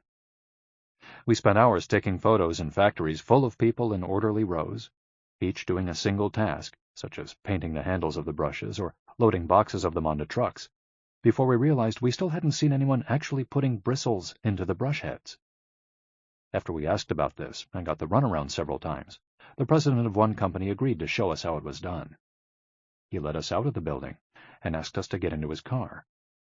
After a 5-minute drive, we parked next to another, smaller structure and climbed the stairs. He opened a door, and we walked into a small room filled with windows that let in lovely natural light. In the middle of the room was a woman wearing a mask. You could see only her eyes. She was so focused on choosing individual bristles for the brushes, gracefully moving her hands and fingers, using scissors and combs to sort the bristles, that she didn't even notice our presence. Her movements were so quick, it was hard to tell what she was doing. The president of the company interrupted her to let her know that we'd be taking photos as she worked. We couldn't see her mouth, but the glint in her eye and the cheerful inflection in her speech let us know she was smiling. She looked happy and proud, talking about her work and responsibilities. We had to use extremely fast shutter speeds to capture her movements. Her hands danced and flowed in concert with her tools and the bristles she was sorting. The president told us that this takumi was one of the most important people in the company, even though she was hidden away in a separate building. Every bristle of every brush the company made passed through her hands. Steve Jobs in Japan. Apple co-founder Steve Jobs was a big fan of Japan. Not only did he visit the Sony factories in the 1980s and adopt many of their methods when he founded Apple, he was also captivated by the simplicity and quality of Japanese porcelain in Kyoto. It was not, however, an artisan from Kyoto who won Steve Jobs' devotion, but rather a takumi from Toyama named Yokio Shakunaga, who used a technique called Etchu Setoyaki, known by only a few. On a visit to Kyoto, Jobs heard of an exhibition of Shakunaga's work. He immediately understood that there was something special about Shakunaga's porcelain. As a matter of fact, He bought several cups, vases, and plates, and went back to the show 3 times that week. Jobs returned to Kyoto several times over the course of his life in search of inspiration, and ended up meeting Shakunaga in person. It is said that Jobs had many questions for him, almost all of them about the fabrication process and the type of porcelain he used. Shakunaga explained that he used white porcelain he extracted himself from mountains in the Toyama prefecture, making him the only artist of his ilk familiar with the fabrication process of porcelain objects from their origins in the mountains to their final form, an authentic takumi. Jobs was so impressed that he considered going to Toyama to see the mountain where Shakunaga got his porcelain, but thought better of it when he heard that it was more than 4 hours by train from Kyoto. In an interview after Jobs' death, Shakunaga said he was very proud that his work had been appreciated by the man who created the iPhone. He added that Jobs' last purchase from him had been a set of 12 teacups. Jobs had asked for something special, a new style. To satisfy this request, Shakunaga made 150 teacups in the process of testing out new ideas. Of these, he chose the 12 best and sent them to the Jobs family. Ever since his first trip to Japan, Jobs was fascinated and inspired by the country's artisans, engineers, especially at Sony, philosophy, especially Zen, and cuisine, especially sushi. Sophisticated simplicity. What do Japanese artisans, engineers, Zen philosophy, and cuisine have in common? Simplicity and attention to detail. It is not a lazy simplicity, but a sophisticated one that searches out new frontiers, always taking the object, the body and mind, or the cuisine to the next level, according to one's Ikigai. As Csikszentmihalyi would say, the key is always having a meaningful challenge to overcome in order to maintain flow. The documentary Jiro Dreams of Sushi gives us another example of a takumi, this time in the kitchen. Its protagonist has been making sushi every day for more than 80 years and owns a small sushi restaurant near the Ginza subway station in Tokyo. He and his son go every day to the famous Tsukiji fish market and choose the best fish to bring back to the restaurant. In the documentary, we see one of Jiro's apprentices learning to make tamago, a thin, slightly sweet omelet. No matter how hard he tries, he can't get Jiro's approval. He keeps practicing for years until he finally does. Why does the apprentice refuse to give up? Doesn't he get bored cooking eggs every day? No, because making sushi is his Ikigai too. Both Jiro and his son are culinary artists. They don't get bored when they cook. They achieve a state of flow. They enjoy themselves completely when they're in the kitchen. That is their happiness, their Ikigai. They've learned to take pleasure in their work, to lose their sense of time. Beyond the close relationship between father and son, which helps keep the challenge going each day, they also work in a quiet, peaceful environment that allows them to concentrate. Even after receiving a 3-star rating from Michelin, they never considered opening other locations or expanding the business. They serve just 10 patrons at a time at the bar of their small restaurant. Jiro's family isn't looking to make money. Instead, they value good working conditions and creating an environment in which they can flow while making the best sushi in the world.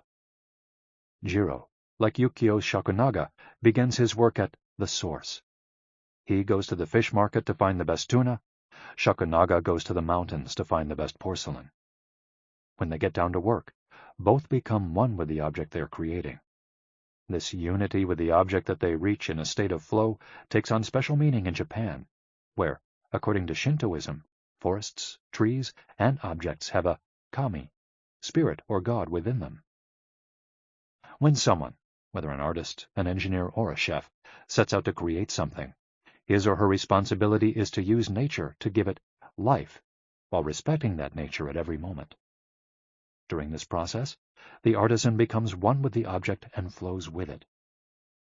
An ironworker would say that metal has a life of its own, just as someone making ceramics would say the clay does. The Japanese are skilled at bringing nature and technology together, not man versus nature, but a union of the two. The purity of Ghibli. There are those who say that the Shinto value of being connected with nature is vanishing. One of the harshest critics of this loss is another artist with a clearly defined Ikigai, Hayao Miyazaki, the director of the animated films produced by Studio Ghibli. In nearly all his films, we see humans, technology, fantasy, and nature in a state of conflict, and in the end, coming together. One of the most poignant metaphors in his film, Spirited Away, is an obese spirit covered in trash that represents pollution of the rivers. In Miyazaki's films, forests have personalities, trees have feelings, and robots befriend birds. Considered a national treasure by the Japanese government, Miyazaki is an artist capable of becoming completely absorbed in his art. He uses a cell phone from the late 1990s, and he makes his entire team draw by hand. He directs his films by rendering on paper even the tiniest detail, achieving flow by drawing, not by using a computer. Thanks to this obsession on the director's part, Studio Ghibli is one of the only studios in the world where almost the entire production process is carried out using traditional techniques. Those who have visited Studio Ghibli know that it's fairly typical on a given Sunday to see a solitary individual tucked away in a corner, hard at work. A man in simple clothes who will greet them with an "Ohayo," hello, without looking up. Miyazaki is so passionate about his work that he spends many Sundays in the studio, enjoying the state of flow, putting his Ikigai above all else. Visitors know that under no circumstances is one to bother Miyazaki, who is known for his quick temper, especially if he is interrupted while drawing. In 2013, Miyazaki announced he was going to retire. To commemorate his retirement, the television station NHK made a documentary showing him in his last days at work. He is drawing in nearly every scene of the film. In one scene, several of his colleagues are seen coming out of a meeting, and there he is, drawing in a corner, paying no attention to them. In another scene, he is shown walking to work on December 30th, the national holiday in Japan, and opening the doors of Studio Ghibli so he can spend the day there, drawing alone. Miyazaki can't stop drawing. The day after his retirement, instead of going on vacation or staying at home, he went to Studio Ghibli and sat down to draw. His colleagues put on their best poker faces, not knowing what to say. 1 year later, he announced he wouldn't make any more feature films, but that he would keep on drawing until the day he died. Can someone really retire if he's passionate about what he does? The Recluses. It is not only the Japanese who have this capacity. There are artists and scientists all over the world with strong, clear ikigais. They do what they love until their dying day. The last thing Einstein wrote before closing his eyes forever was a formula that attempted to unite all the forces of the universe in a single theory. When he died, he was still doing what he loved. If he hadn't been a physicist, he said, he would have been happy as a musician. When he wasn't focused on physics or mathematics, he enjoyed playing the violin. Reaching a state of flow while working on his formulas or playing music, his two ikigais, brought him endless pleasure. Many such artists might seem misanthropic or reclusive, but what they are really doing is protecting the time that brings them happiness, sometimes at the expense of other aspects of their lives. They are outliers who apply the principles of flow to their lives to an extreme. Another example of this kind of artist is the novelist Haruki Murakami. He sees only a close circle of friends and appears in public in Japan only once every few years. Artists know how important it is to protect their space, control their environment, and be free from distractions if they want to flow with their ikigai. Microflow. Enjoying mundane tasks. But what happens when we have to, say, do the laundry, mow the lawn, or attend to paperwork? Is there a way to make these mundane tasks enjoyable? Near the Shinjuku subway station, in one of the neural centers of Tokyo, there is a supermarket that still employs elevator operators. The elevators are fairly standard and could easily be operated by the customers, but the store prefers to provide the service of someone holding the door open for you, pushing the button for your floor, and bowing as you exit. If you ask around, you'll learn that there is one elevator operator who has been doing the same job since 2004. She is always smiling and enthusiastic about her work. How is she able to enjoy such a job? Doesn't she get bored doing something so repetitive? On closer inspection, it becomes clear that the elevator operator is not just pushing buttons, but is instead performing a whole sequence of movements. She begins by greeting the customers with a song-like salutation followed by a bow and a welcoming wave of the hand. Then she presses the elevator button with a graceful movement, as though she is a geisha offering a client a cup of tea. Csikszentmihalyi calls this microflow. We've all been bored in a class or at a conference and started doodling to keep ourselves entertained, or whistled while painting a wall. If we're not truly being challenged, we get bored and add a layer of complexity to amuse ourselves. Our ability to turn routine tasks into moments of microflow, into something we enjoy, is key to our being happy, since we all have to do such tasks. Even Bill Gates washes the dishes every night. He says he enjoys it, that it helps him relax and clear his mind, and that he tries to do it a little better each day, following an established order or set of rules he's made for himself. Plates first, forks second, and so on. It's one of his daily moments of microflow. Richard Feynman, one of the most important physicists of all time, also took pleasure in routine tasks. W. Daniel Hillis, one of the founders of the supercomputer manufacturer Thinking Machines, hired Feynman to work on the development of a computer that could handle parallel processing when he was already world famous. He says Feynman showed up on his first day of work and said, "Okay, boss, what's my assignment?" They didn't have anything prepared, so they asked him to work on a certain mathematical problem. He immediately realized they were giving him an irrelevant task to keep him busy and said, "That sounds like a bunch of baloney. Give me something real to do." So they sent him to a nearby shop to buy office supplies, and he completed his assignment with a smile on his face. When he didn't have something important to do or needed to rest his mind, Feynman dedicated himself to microflowing, say, painting the office walls. Weeks later, after visiting the Thinking Machines offices, a group of investors declared, "You have a Nobel laureate in there, painting walls and soldering circuits." Instant vacations. Getting there through meditation. Training the mind can get us to a place of flow more quickly. Meditation is one way to exercise our mental muscles. There are many types of meditation, but they all have the same objective: calming the mind, observing our thoughts and emotions, and centering our focus on a single object. The basic practice involves sitting with a straight back and focusing on your breath. Anyone can do it, and you feel a difference after just one session. By fixing your attention on the air moving in and out of your nose, you can slow the torrent of thoughts and clear your mental horizons.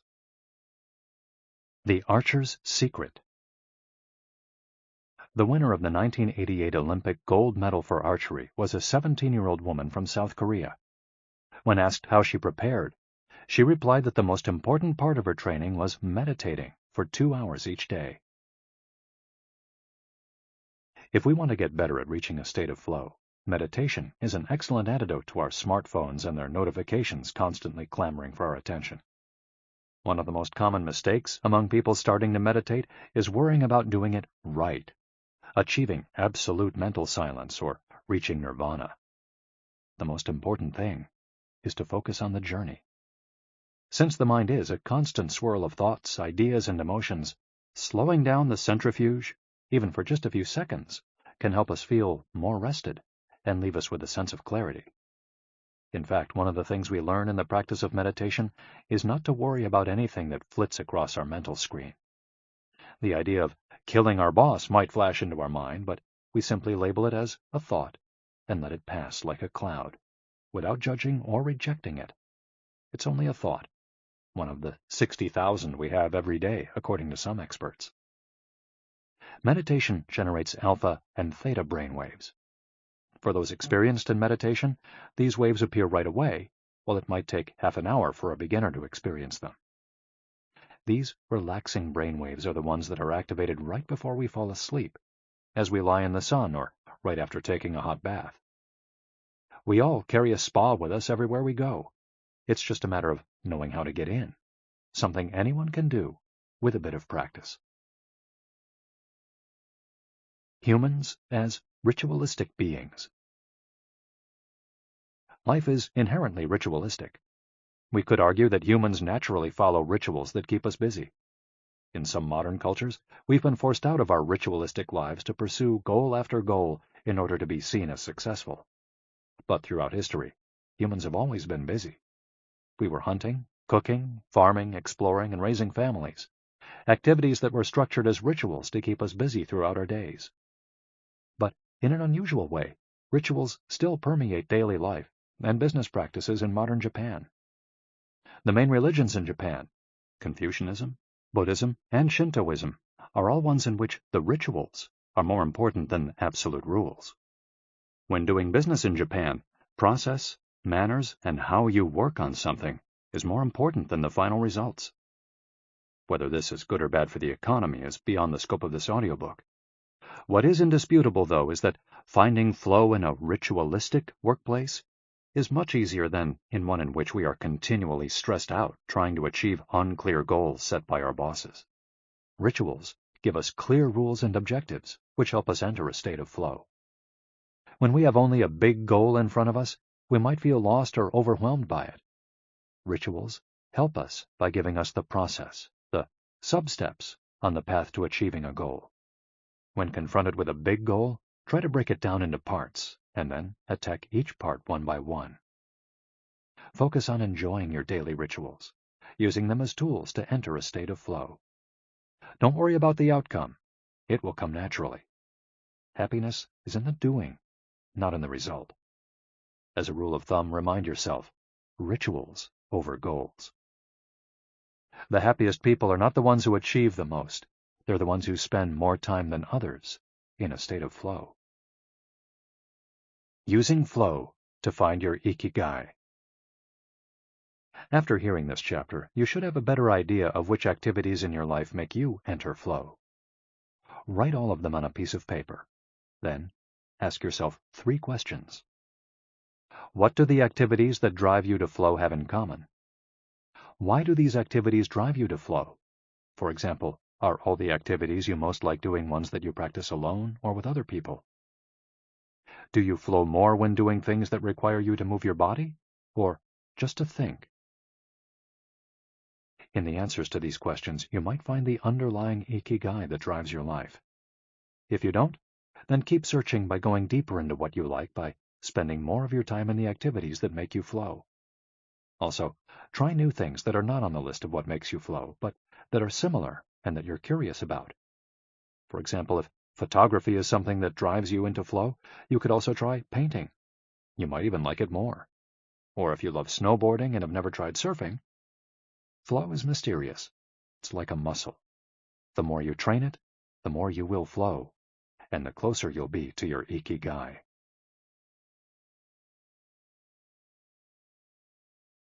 Chapter 5. Masters of Longevity. Words of wisdom from the longest living people in the world. When we started working on this audiobook, we didn't want to just research the factors that contribute to a long and happy life. We wanted to hear from the true masters of this art. The interviews we conducted in Okinawa merit their own chapter, but in the section that precedes it, we've provided an overview of the life philosophies of a few international champions of longevity. We're talking about super centenarians, people who live to 110 years of age or more. The term was coined in 1970 by Norris McWhirter, editor of the Guinness Book of World Records. Its use became more widespread in the 1990s after it appeared in William Strauss and Neil Howe's Generations. Today, there are an estimated 300 to 450 super centenarians in the world, although the age of only around 75 of them has been confirmed. They aren't superheroes, but we could see them as such for having spent far more time on this planet than the average life expectancy would predict. Given the rise in life expectancy around the world, the number of supercentenarians might also increase. A healthy and purposeful life could help us join their ranks. Let's take a look at what a few of them have to say. Misao Okawa, 117. Eat and sleep, and you'll live a long time. You have to learn to relax. According to the Gerontology Research Group, until April 2015, the oldest living person in the world was Misao Okawa, who passed away in a care facility in Osaka, Japan, after living for 117 years, 27 days. The daughter of a textile merchant, she was born in 1898, when Spain lost its colonies in Cuba and the Philippines, and the United States annexed Hawaii and launched Pepsi-Cola. Until she was 110, this woman, who lived in 3 different centuries, cared for herself unassisted. When specialists asked about her self-care routine, Misao answered simply, "Eating sushi and sleeping," to which we should add, having a tremendous thirst for life.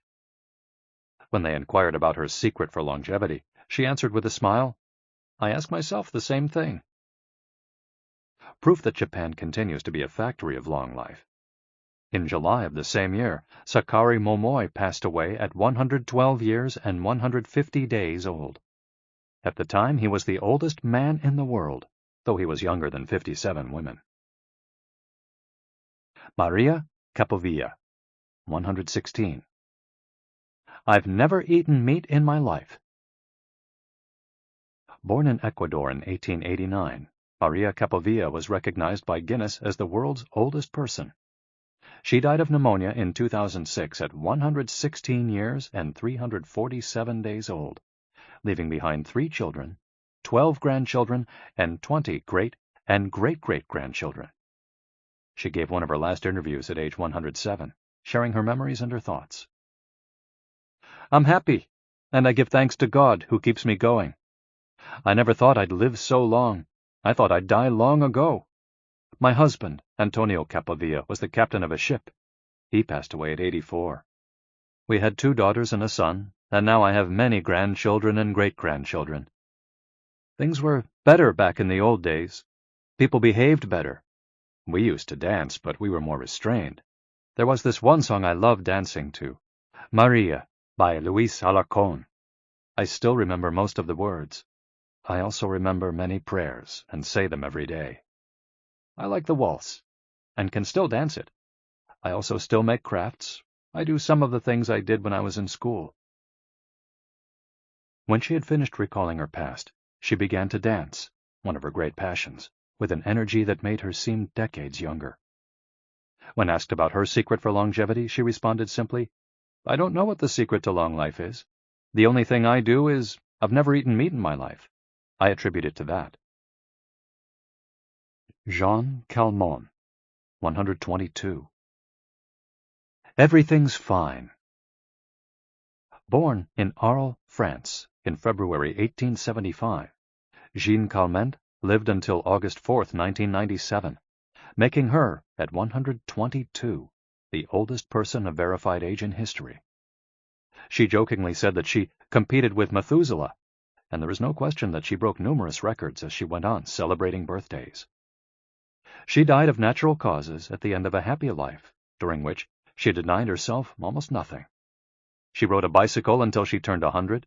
She lived on her own until 110, when she agreed to move into a nursing home after accidentally starting a small fire in her apartment. She stopped smoking at 120 when her cataracts started making it hard for her to bring a cigarette to her lips.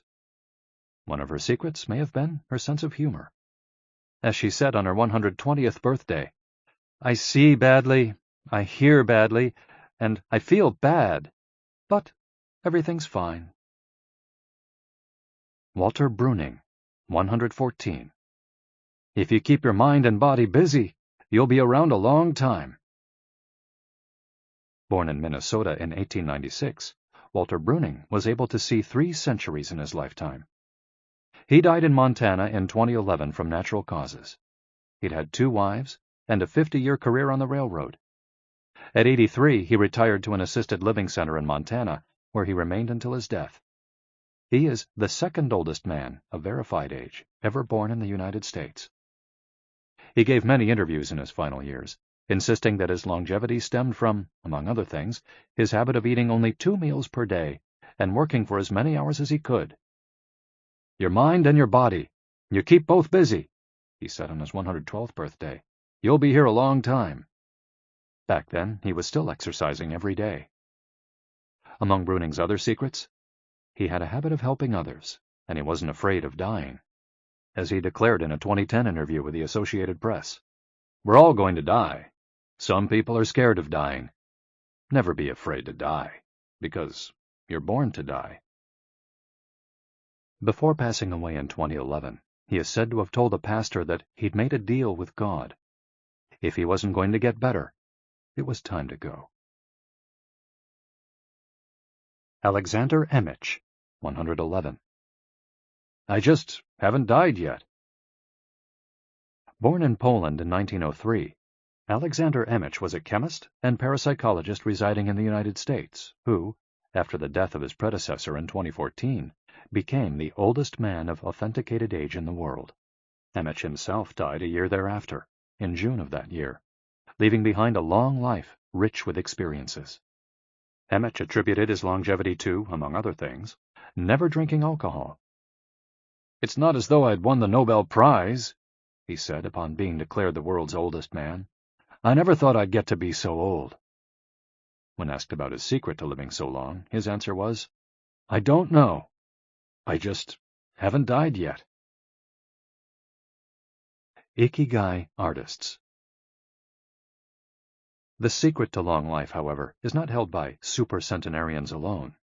There are many people of advanced age who, though they haven't made it into Guinness World Records, offer us inspiration and ideas for bringing energy and meaning to our lives. Artists, for example, who carry the torch of their Ikigai instead of retiring, have this power. Art, in all its forms, is an Ikigai that can bring happiness and purpose to our days. Enjoying or creating beauty is free, and something all human beings have access to.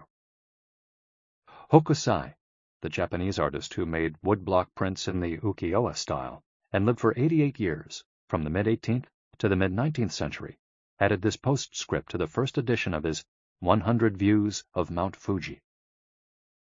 "All that I have produced before the age of 70 is not worth being counted.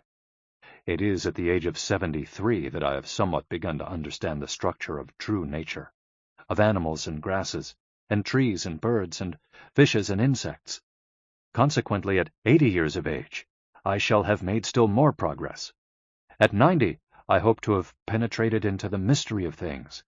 At 100 years of age, I should have reached decidedly a marvelous degree. And when I shall be 110, all that I do, every point and every line, shall be instinct with life."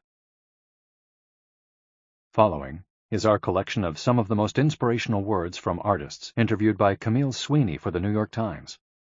Of those still living, none have retired, and all still enjoy their passion, which they plan to pursue until their final breath, demonstrating that when you have a clear purpose, no one can stop you. The actor Christopher Plummer, still working at 86, reveals a dark desire shared by many who love the profession. "We want to drop dead on stage. That would be a nice, theatrical way to go." Osamu Tezuka, the father of modern Japanese manga, shared this feeling. Before he died in 1989, his last words as he drew one final cartoon were, "Please, just let me work."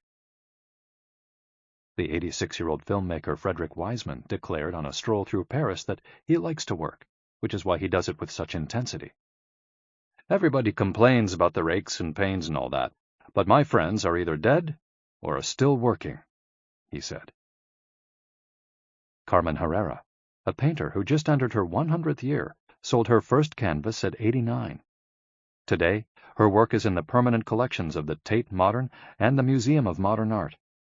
When asked how she viewed her future, she responded, "I am always waiting to finish the next thing. Absurd, I know. I go day by day." Never stop learning. You may grow old and trembling in your anatomies. You may lie awake at night listening to the disorder of your veins. You may miss your only love. You may see the world about you devastated by evil lunatics, or know your honor trampled in the sewers of baser minds. There is only one thing for it, then: to learn. Learn why the world wags, and what wags it. That is the only thing which the mind can never exhaust, never alienate, never be tortured by, never fear or distrust, and never dream of regretting. T.H. White, the once and future king. For his part, naturalist and author Edward O. Wilson asserted, "I feel I have enough experience to join those who are addressing big questions. About 10 years ago, when I began reading and thinking more broadly about the questions of what are we, where did we come from, and where are we going, I was astonished at how little this was being done." Ellsworth Kelly, an artist who passed away in 2015 at the age of 92, assured us that the idea that we lose our faculties with age is, in part, a myth, because instead we develop a greater clarity and capacity for observation. It's one thing about getting older. You see more. Every day, I'm continuing to see new things. That's why there are new paintings. At age 86, the architect Frank Gehry reminds us that some buildings can take 7 years, from the time you're hired until you're finished, a fact that favors a patient attitude with regard to the passage of time. The man responsible for the Guggenheim Museum Bilbao, however, knows how to live in the here and now. You stay in your time. You don't go backward. I think if you relate to the time you're in, you keep your eyes and ears open, read the paper, see what's going on, stay curious about everything, you will automatically be in your time. Longevity in Japan. Because of its robust civil registry, many of those verified as having lived the longest are found in the United States. However, there are many centenarians living in remote villages in other countries. A peaceful life in the countryside seems pretty common among people who have watched a century pass. Without question, the international superstar of longevity is Japan, which has the highest life expectancy of any country in the world. In addition to a healthy diet, which we will explore in detail, and an integrated healthcare system in which people go to the doctor for regular checkups to prevent disease, longevity in Japan is closely tied to its culture, as we'll see later on. The sense of community and the fact that Japanese people make an effort to stay active until the very end are key elements of their secret to long life. If you want to stay busy even when there's no need to work, there has to be an Ikigai on your horizon, a purpose that guides you throughout your life and pushes you to make things of beauty and utility for the community and yourself. Chapter 6. Lessons from Japan's Centenarians.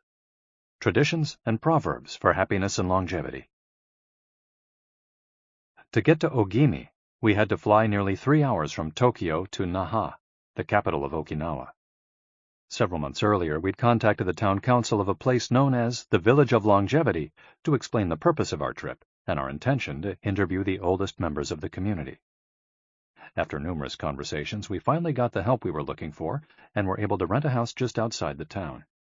1 year after starting this project, we found ourselves on the doorstep of some of the longest living people in the world.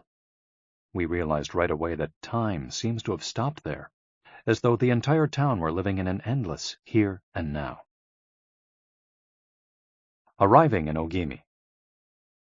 After 2 hours on the road from Naha, we're finally able to stop worrying about the traffic. To our left are the sea and an empty stretch of beach. To our right, the mountainous jungle of Okinawa's Yanbaru forests. Once Route 58 passes Nago, where Orion beer, the pride of Okinawa, is made, it skirts the coast until it reaches Ogimi. Every now and then a few little houses and stores crop up in the narrow stretch of land between the road and the base of the mountain. We pass small clusters of houses scattered here and there as we enter the municipality of Ogimi, but the town doesn't really seem to have a center. Our GPS finally guides us to our destination, the Center for the Support and Promotion of Well-Being, housed in an unattractive cinder block building right off the highway. We go in through the back door, where a man named Taira is waiting for us. Beside him is a petite, cheerful woman who introduces herself as Yuki. 2 other women immediately get up from desks and show us to a conference room.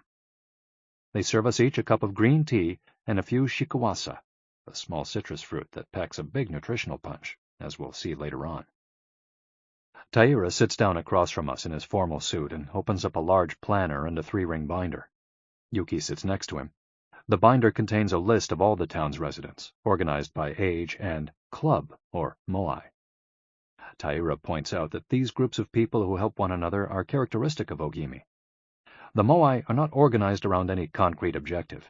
They function more like a family. Taira also tells us that volunteer work, rather than money, drives much of what happens in Ogimi. Everyone offers to pitch in, and the local government takes care of assigning tasks. This way, everyone can be useful and feels like part of the community.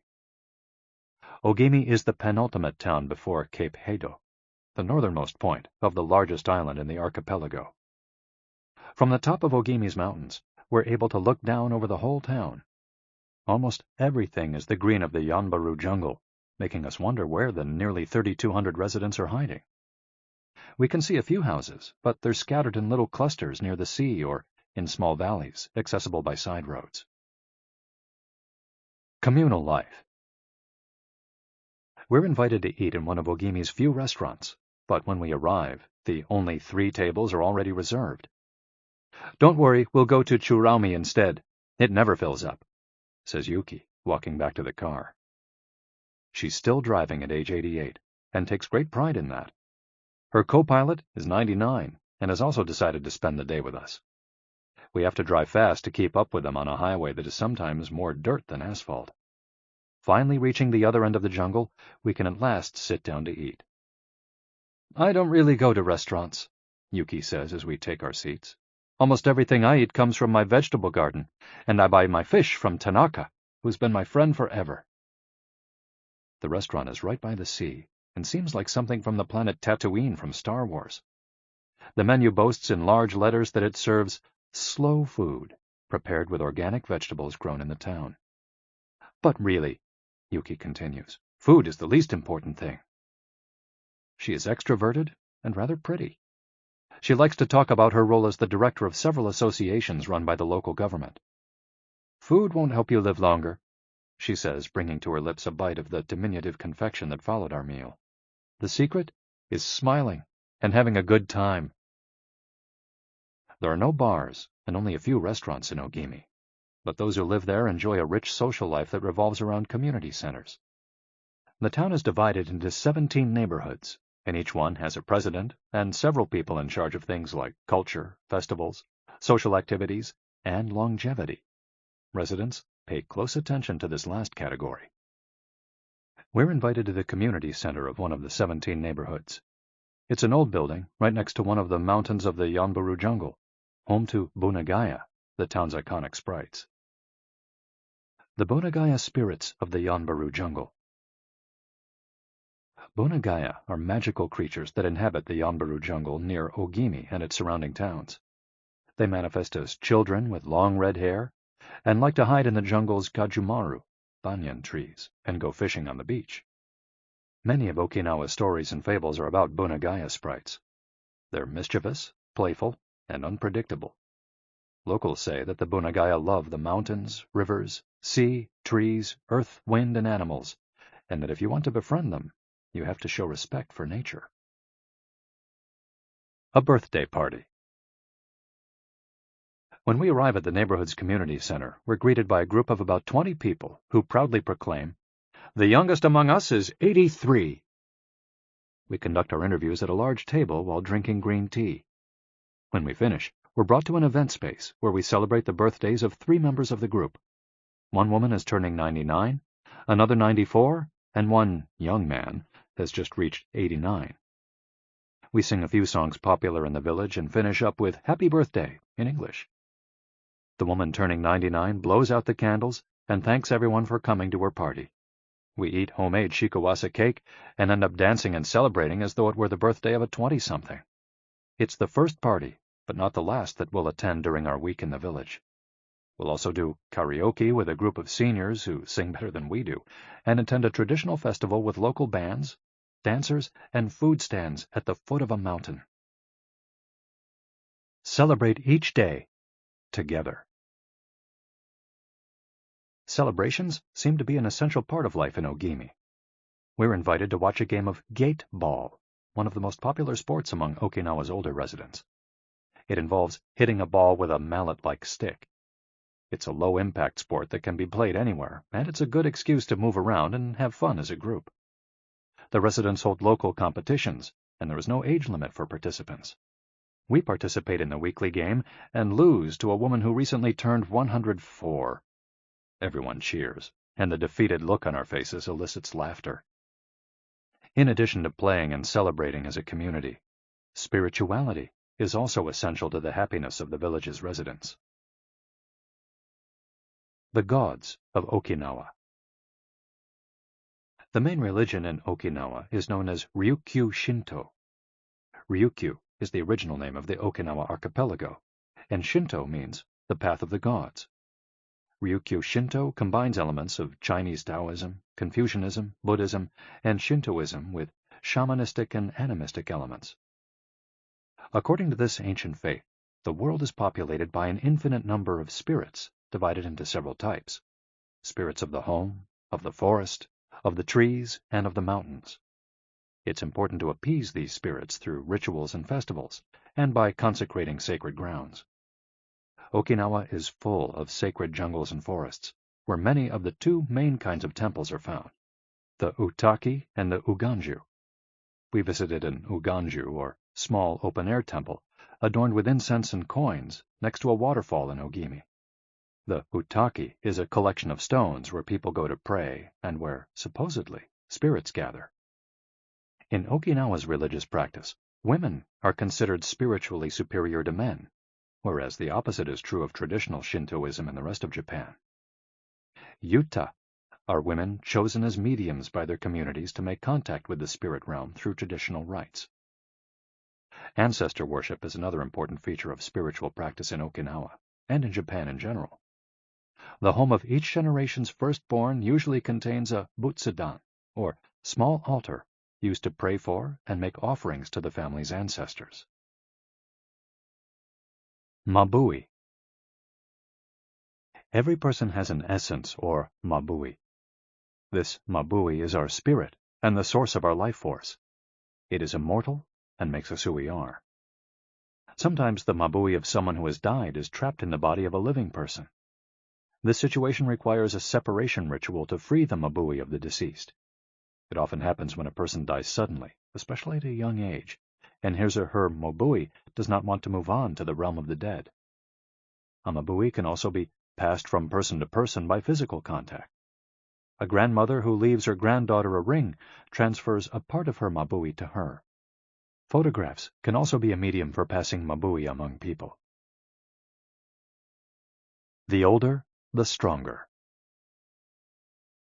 Looking back, our days in Ogimi were intense but relaxed, sort of like the lifestyle of the locals, who always seemed to be busy with important tasks, but who, upon closer inspection, did everything with a sense of calm. They were always pursuing their Ikigai, but they were never in a rush. Not only did they seem to be happily busy, but we also noticed that they followed the other principles for happiness that Washington Burnap stated 200 years ago. The grand essentials to happiness in this life are something to do, something to love, and something to hope for. On our last day, we went to buy gifts at a small market at the edge of town. The only things sold there are local vegetables, green tea, and shikawasa juice, along with bottles of water from a spring hidden in the Yanburu forests, bearing labels that read, "Longevity Water." We bought ourselves some of this longevity water and drank it in the parking lot, looking out over the sea and hoping that the little bottles that promised a magic elixir would bring us health and long life, and would help us find our own Ikigai. Then we took a photo with the statue of Abunagaya and walked up to it one last time to read the inscription. A declaration from the town where people live longest.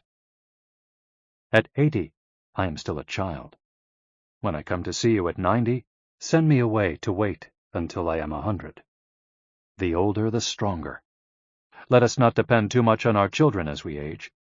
If you seek long life and health, you are welcome in our village, where you will be blessed by nature, and together we will discover the secret to longevity. April 23, 1993, Ogimi Federation of Senior Citizens Clubs. The interviews. Over the course of a week, we conducted a total of 100 interviews, asking the eldest members of the community about their life philosophy, their Ikigai, and the secrets to longevity. We filmed these conversations with 2 cameras for use in a little documentary, and chose a few especially meaningful and inspiring statements to include in this section of the audiobook. 1. Don't worry. The secret to a long life is not to worry, and to keep your heart young. Don't let it grow old. Open your heart to people with a nice smile on your face. If you smile and open your heart, your grandchildren and everyone else will want to see you. The best way to avoid anxiety is to go out in the street and say hello to people. I do it every day. I go out there and say, "Hello," and "See you later." Then I go home and care for my vegetable garden. In the afternoon, I spend time with friends. Here, everyone gets along. We try not to cause problems. Spending time together and having fun is the only thing that matters. 2. Cultivate good habits. I feel joy every morning waking up at 6 and opening the curtains to look out at my garden, where I grow my own vegetables. I go right outside to check on my tomatoes, my mandarin oranges. I love the sight of them. It relaxes me. After an hour in the garden, I go back inside and make breakfast. I plant my own vegetables and cook them myself. That's my Ikigai. The key to staying sharp in old age is in your fingers. From your fingers to your brain and back again. If you keep your fingers busy, you'll live to see 100. I get up at 4 every day. I set my alarm for that time, have a cup of coffee, and do a little exercise, lifting my arms. That gives me energy for the rest of the day. I eat a bit of everything. I think that's the secret. I like variety in what I eat. I think it tastes better. Working. If you don't work, your body breaks down. When I wake up, I go to the Butsudan and light incense. You have to keep your ancestors in mind. It's the first thing I do every morning. I wake up every day at the same time, early, and spend the morning in my vegetable garden. I go dancing with my friends once a week. I do exercise every day, and every morning I go for a little walk. I never forget to do my Taiso exercises when I get up. Eating vegetables, it helps you live longer. To live a long time, you need to do 3 things. Exercise to stay healthy, eat well, and spend time with people. 3. Nurture your friendships every day. Getting together with my friends is my most important Ikigai. We all get together here and talk. It's very important. I always know I'll see them all here tomorrow, and that's one of my favorite things in life. My main hobby is getting together with friends and neighbors. Talking each day with the people you love, that's the secret to a long life. I say hello and see you later to the children on their way to school and wave at everyone who goes by me in their car. Drive safely, I say. Between 7:20 a.m. and 8:15 a.m., I'm outside on my feet the whole time, saying hello to people. Once everyone's gone, I go back inside. Chatting and drinking tea with my neighbors, that's the best thing in life. And singing together. I wake up at 5 every morning, leave the house, and walk to the sea. Then I go to a friend's house and we have tea together. That's the secret to a long life, getting together with people and going from place to place. 4. Live an unhurried life. My secret to a long life is always saying to myself, slow down and relax. You live much longer if you're not in a hurry. I make things with wicker. That's my Ikigai. The first thing I do when I wake up is pray. Then I do my exercises and eat breakfast. At 7, I calmly start working on my wicker. When I get tired at 5, I go visit my friends. Doing many different things every day. Always staying busy, but doing one thing at a time without getting overwhelmed. The secret to long life is going to bed early, waking up early, and going for a walk. Living peacefully and enjoying the little things. Getting along with your friends. Spring, summer, fall, winter. Enjoying each season happily. 5. Be optimistic. Every day I say to myself, today will be full of health and energy. Live it to the fullest. I'm 98, but consider myself young. I still have so much to do. Laugh. Laughter is the most important thing. I laugh wherever I go. I'm going to live to be 100. Of course I am. It's a huge motivation for me. Dancing and singing with your grandchildren is the best thing in life. I feel very fortunate to have been born here. I give thanks for it every day. The most important thing in Ogimi, in life, is to keep smiling.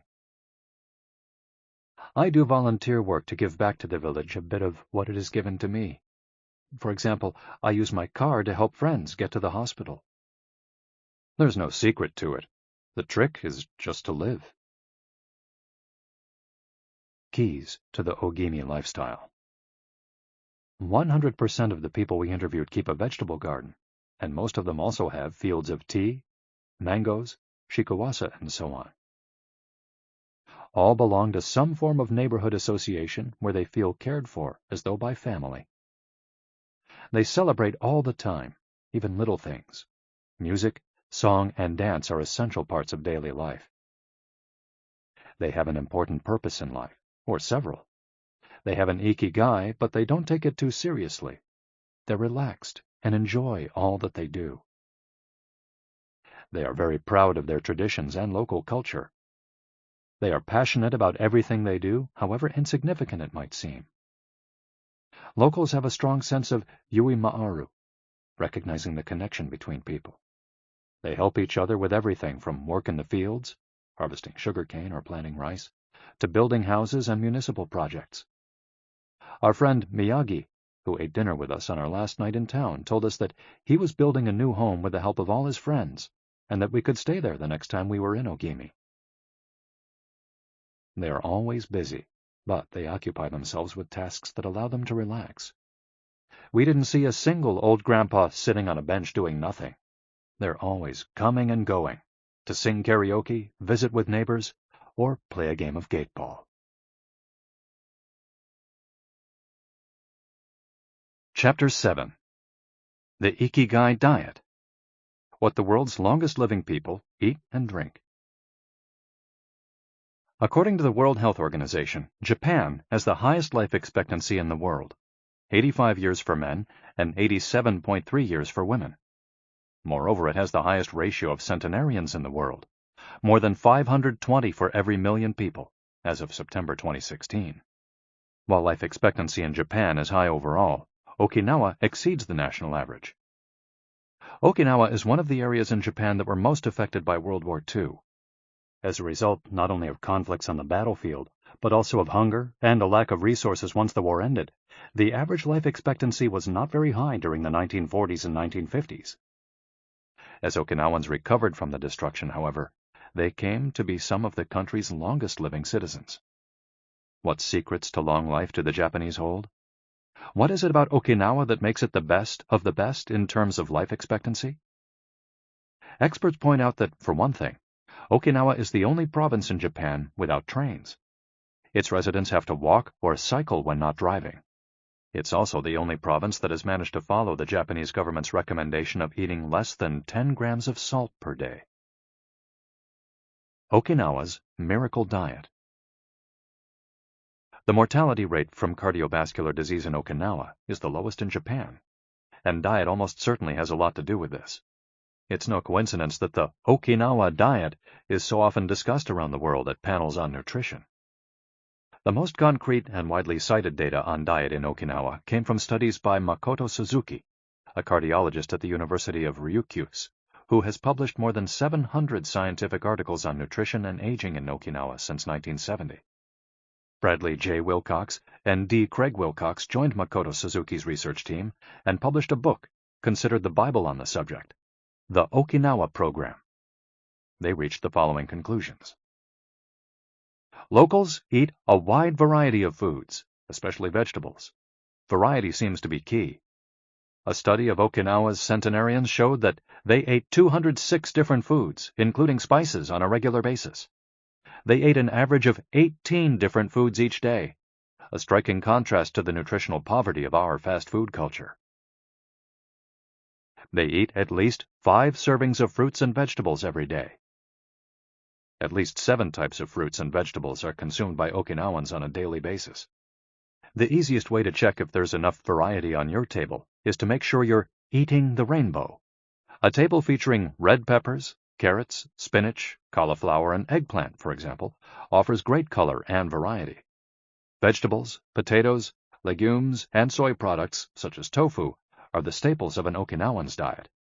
More than 30% of their daily calories come from vegetables. Grains are the foundation of their diet. Japanese people eat white rice every day, sometimes adding noodles. Rice is the primary food in Okinawa as well. They rarely eat sugar. And if they do, it's cane sugar. We drove through several sugarcane fields every morning on our way to Ogimi, and even drank a glass of cane juice at Nakijin Castle.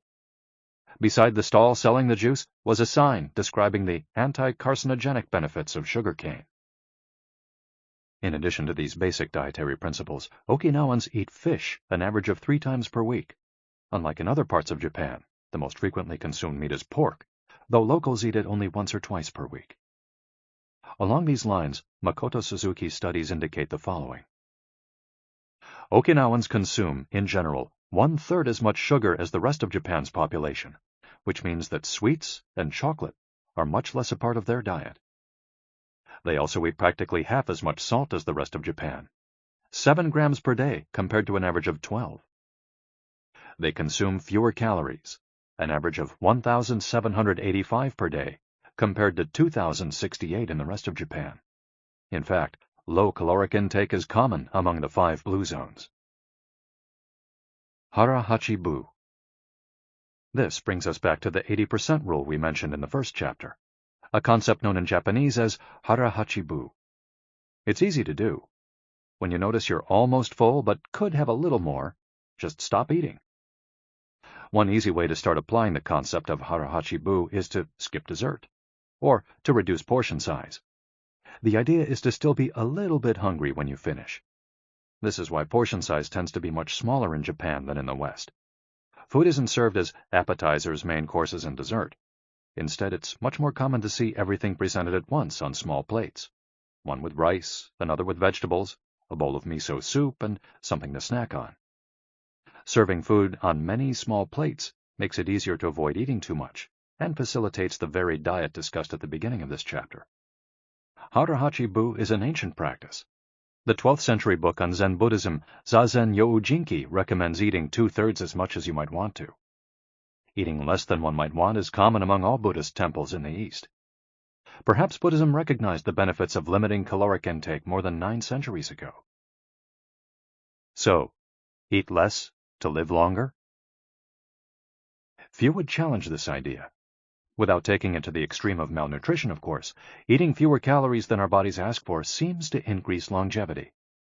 The key to staying healthy while consuming fewer calories is eating foods with a high nutritional value, especially superfoods, and avoiding those that add to our overall caloric intake but offer little to no nutritional value. The calorie restriction we've been discussing is one of the most effective ways to add years to your life. If the body regularly consumes enough or too many calories, it gets lethargic and starts to wear down, expending significant energy on digestion alone. Another benefit of calorie restriction is that it reduces levels of IGF-1, insulin-like growth factor 1, in the body. IGF-1 is a protein that plays a significant role in the aging process. It seems that one of the reasons humans and animals age is an excess of this protein in their blood. Whether calorie restriction will extend lifespan in humans is not yet known, but data increasingly indicate that moderate calorie restriction with adequate nutrition has a powerful protective effect against obesity, type 2 diabetes, inflammation, hypertension, and cardiovascular disease, and reduces metabolic risk factors associated with cancer. An alternative to following the 80% rule on a daily basis is to fast for 1 or 2 days each week. The 5-2, or fasting diet, recommends 2 days of fasting, consuming fewer than 500 calories every week, and eating normally on the other 5 days. Among its many benefits, fasting helps cleanse the digestive system and allows it to rest. 15 natural antioxidants found in the Okinawan diet. Antioxidants are molecules that slow down the oxidation process in cells, neutralizing the free radicals that cause damage and accelerate aging. The antioxidant power of green tea, for example, is well known and will be discussed later at greater length. Because they are rich in antioxidants and are eaten nearly every day in the region, these 15 foods are considered keys to Okinawan vitality. Tofu, miso, tuna, carrots, goya, a bitter melon, kombu, sea kelp, cabbage, nori, seaweed, onion, soy sprouts, hechima, a cucumber-like gourd, soybeans, boiled or raw, sweet potato, peppers, and sanpin cha, jasmine tea. Sanpin cha, the reigning infusion in Okinawa. Okinawans drink more sanpin cha, a mix of green tea and jasmine flowers, than any other kind of tea. The closest approximation in the West would be the jasmine tea that usually comes from China. A 1988 study conducted by Hiroko Sho at the Okinawa Institute of Science and Technology indicates that jasmine tea reduces blood cholesterol levels. Sanpin cha can be found in many different forms in Okinawa and is even available in vending machines. In addition to all the antioxidant benefits of green tea, it boasts the benefits of jasmine, which include reducing the risk of heart attack, strengthening the immune system, helping relieve stress, lowering cholesterol. Okinawans drink an average of 3 cups of sanpin cha every day. It might be hard to find exactly the same blend in the West, but we can drink jasmine tea, or even a high-quality green tea instead. The secrets of green tea. Green tea has been credited for centuries with significant medicinal properties. Recent studies have confirmed its many benefits and have attested to the importance of this ancient plant in the longevity of those who drink it often. Originally from China, where it's been consumed for millennia, green tea didn't make its way to the rest of the world until just a few centuries ago. Unlike other teas, and as a result of being air-dried without fermentation, it retains its active elements even after being dried and crumbled. It offers meaningful health benefits such as controlling cholesterol, lowering blood sugar levels, improving circulation, protection against the flu, vitamin C, promoting bone health, fluoride, protection against certain bacterial infections, protection against UV damage, cleansing, and diuretic effects.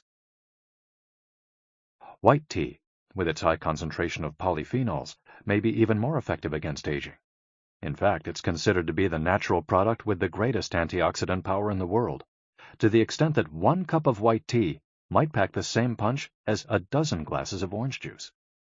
In summary, drinking green or white tea every day can help us reduce the free radicals in our bodies, keeping us young longer. The powerful shikuwasa.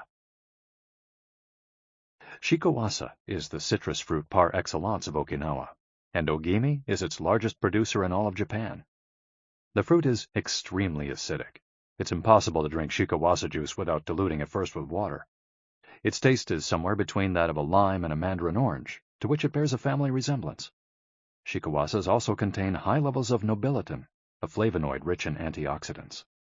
All citrus fruits, grapefruits, oranges, lemons, are high in nobiletin, but Okinawa's shikuwasas have 40 times as much as oranges. Consuming nobiletin has been proven to protect us from arteriosclerosis, cancer, type 2 diabetes, and obesity in general. Shikuwasas also contain vitamins C and B, beta-carotene, and minerals. They're used in many traditional dishes and to add flavor to food, and are squeezed to make juice. While conducting research at the birthday parties of the town's grandparents, we were served shikuwasa cake. The antioxidant canon for Westerners. In 2010, the UK's Daily Mirror published a list of foods recommended by experts to combat aging. Among these foods readily available in the West are vegetables, such as broccoli and chard, for their high concentration of water, minerals, and fiber. Oily fish, such as salmon, mackerel, tuna, and sardines, for all the antioxidants in their fat. Fruits, such as citrus, strawberries, and apricots. They're an excellent source of vitamins and help eliminate toxins from the body. Berries, such as blueberries and goji berries. They're rich in phytochemical antioxidants. Dried fruits, which contain vitamins and antioxidants and give you energy. Grains, such as oats and wheat, which give you energy and contain minerals. Olive oil, for its antioxidant effects that show in your skin.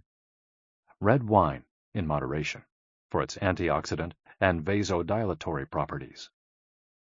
Foods that should be eliminated are refined sugar and grains, processed baked goods, and prepared foods, along with cow's milk and all its derivatives. Following this diet will help you feel younger and slow the process of premature aging. Chapter 8. Gentle Movements, Longer Life. Exercises from the East that promote health and longevity. Studies from the Blue Zone suggest that the people who live the longest are not the ones who do the most exercise, but rather the ones who move the most.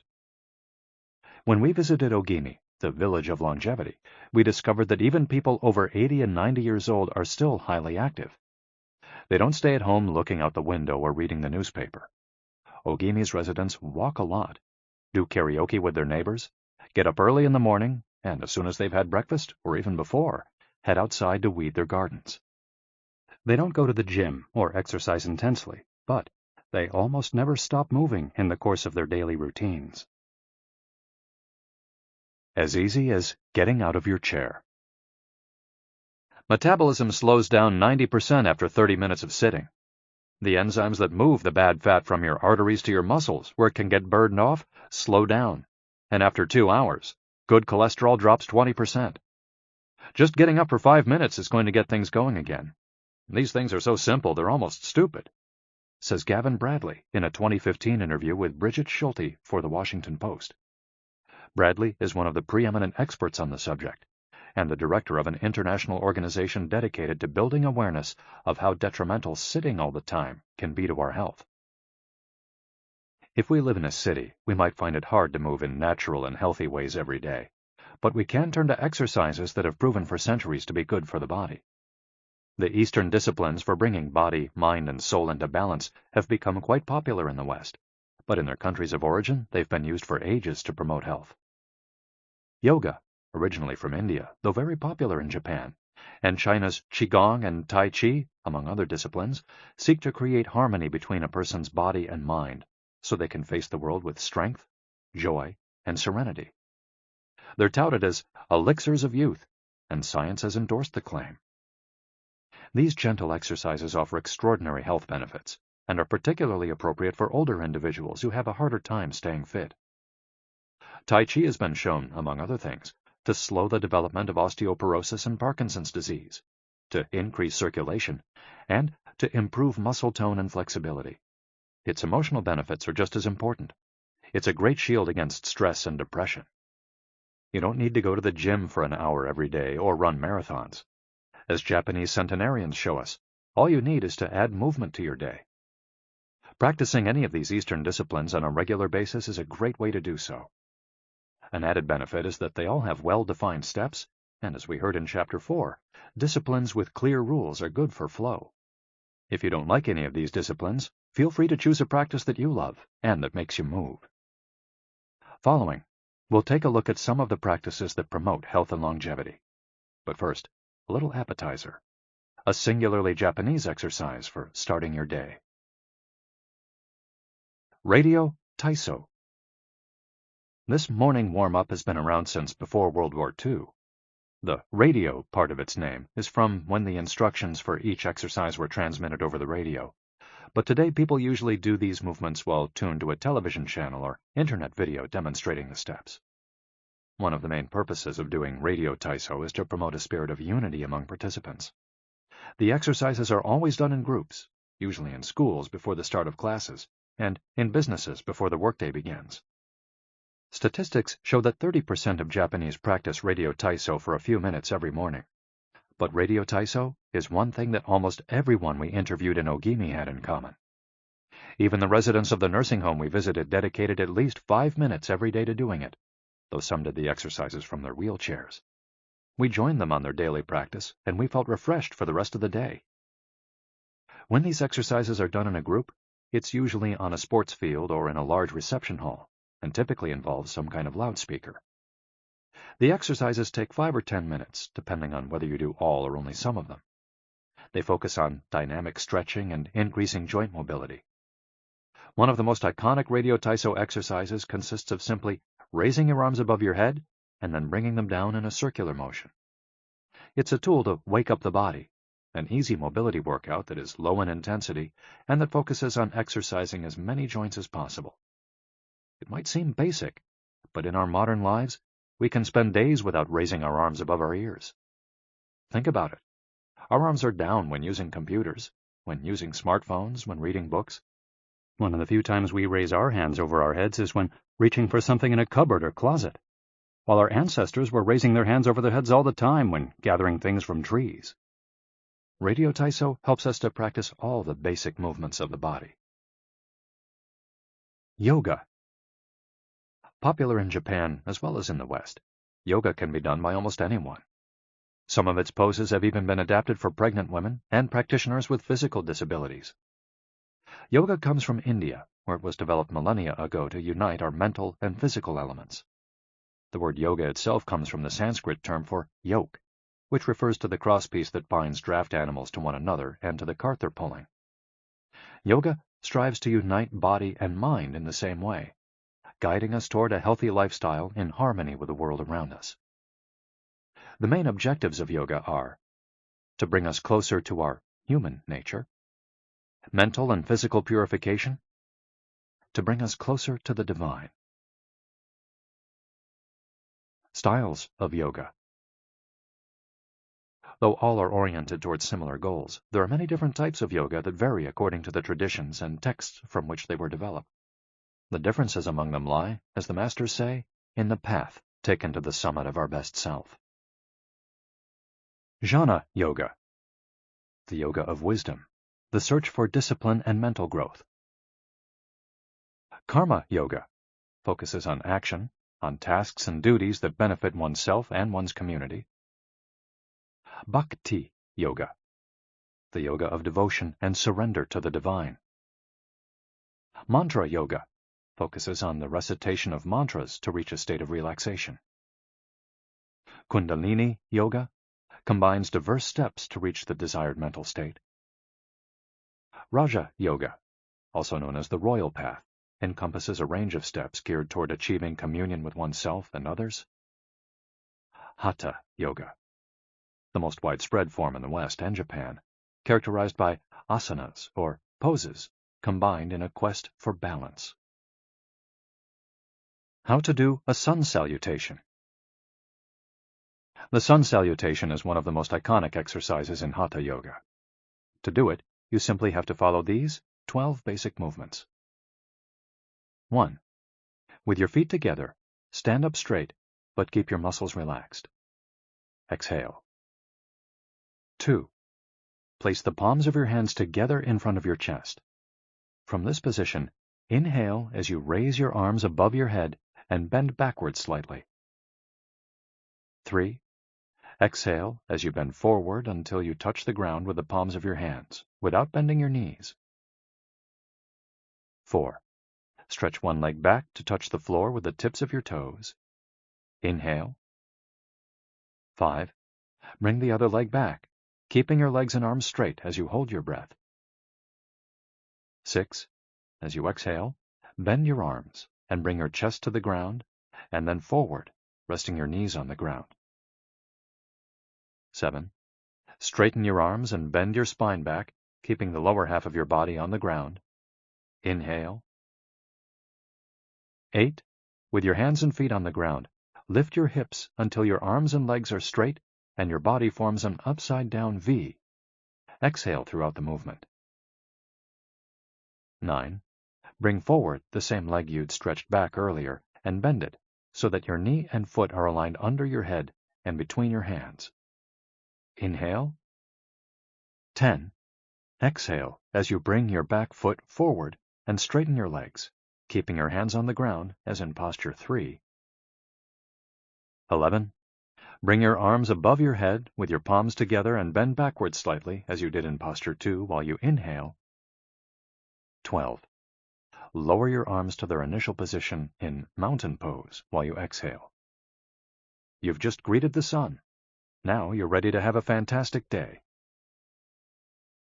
Tai Chi, also known as Tai Chi Chuan, Tai Chi is a Chinese martial art that can be traced back hundreds of years to Buddhism and Confucianism. It's very popular in Japan, too. According to Chinese tradition, it was created by the Taoist master and martial arts practitioner Zhang Sanfeng, though it was Yang Luchan who in the 19th century brought the form to the rest of the world. Tai Chi was originally a neijia, or internal martial art, meaning its goal was personal growth. Focused on self-defense, it teaches those who practice it to defeat their adversaries by using the least amount of force possible and by relying on agility. Tai Chi, which was also seen as a means of healing body and mind, would go on to be used more frequently to foster health and inner peace.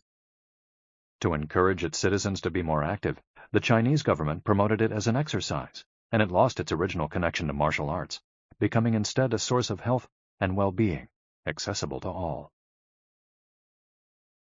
Styles of Tai Chi. There are different schools and styles of Tai Chi. The following are the best known. Chen style alternates between slow movements and explosive ones. Yang style, the most widespread of the forms, characterized by slow, fluid movements. Wu style utilizes small, slow, deliberate movements.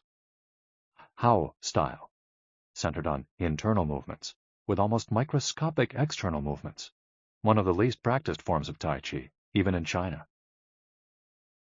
Despite their differences, these styles all have the same objectives. 1. To control movement through stillness. 2. To overcome force through finesse. 3. To move second and arrive first. 4. To know yourself and your opponent. The 10 basic principles of Tai Chi. According to the master Yang Chongfu, the correct practice of Tai Chi follows 10 basic principles. 1. Elevate the crown of your head and focus all your energy there. 2.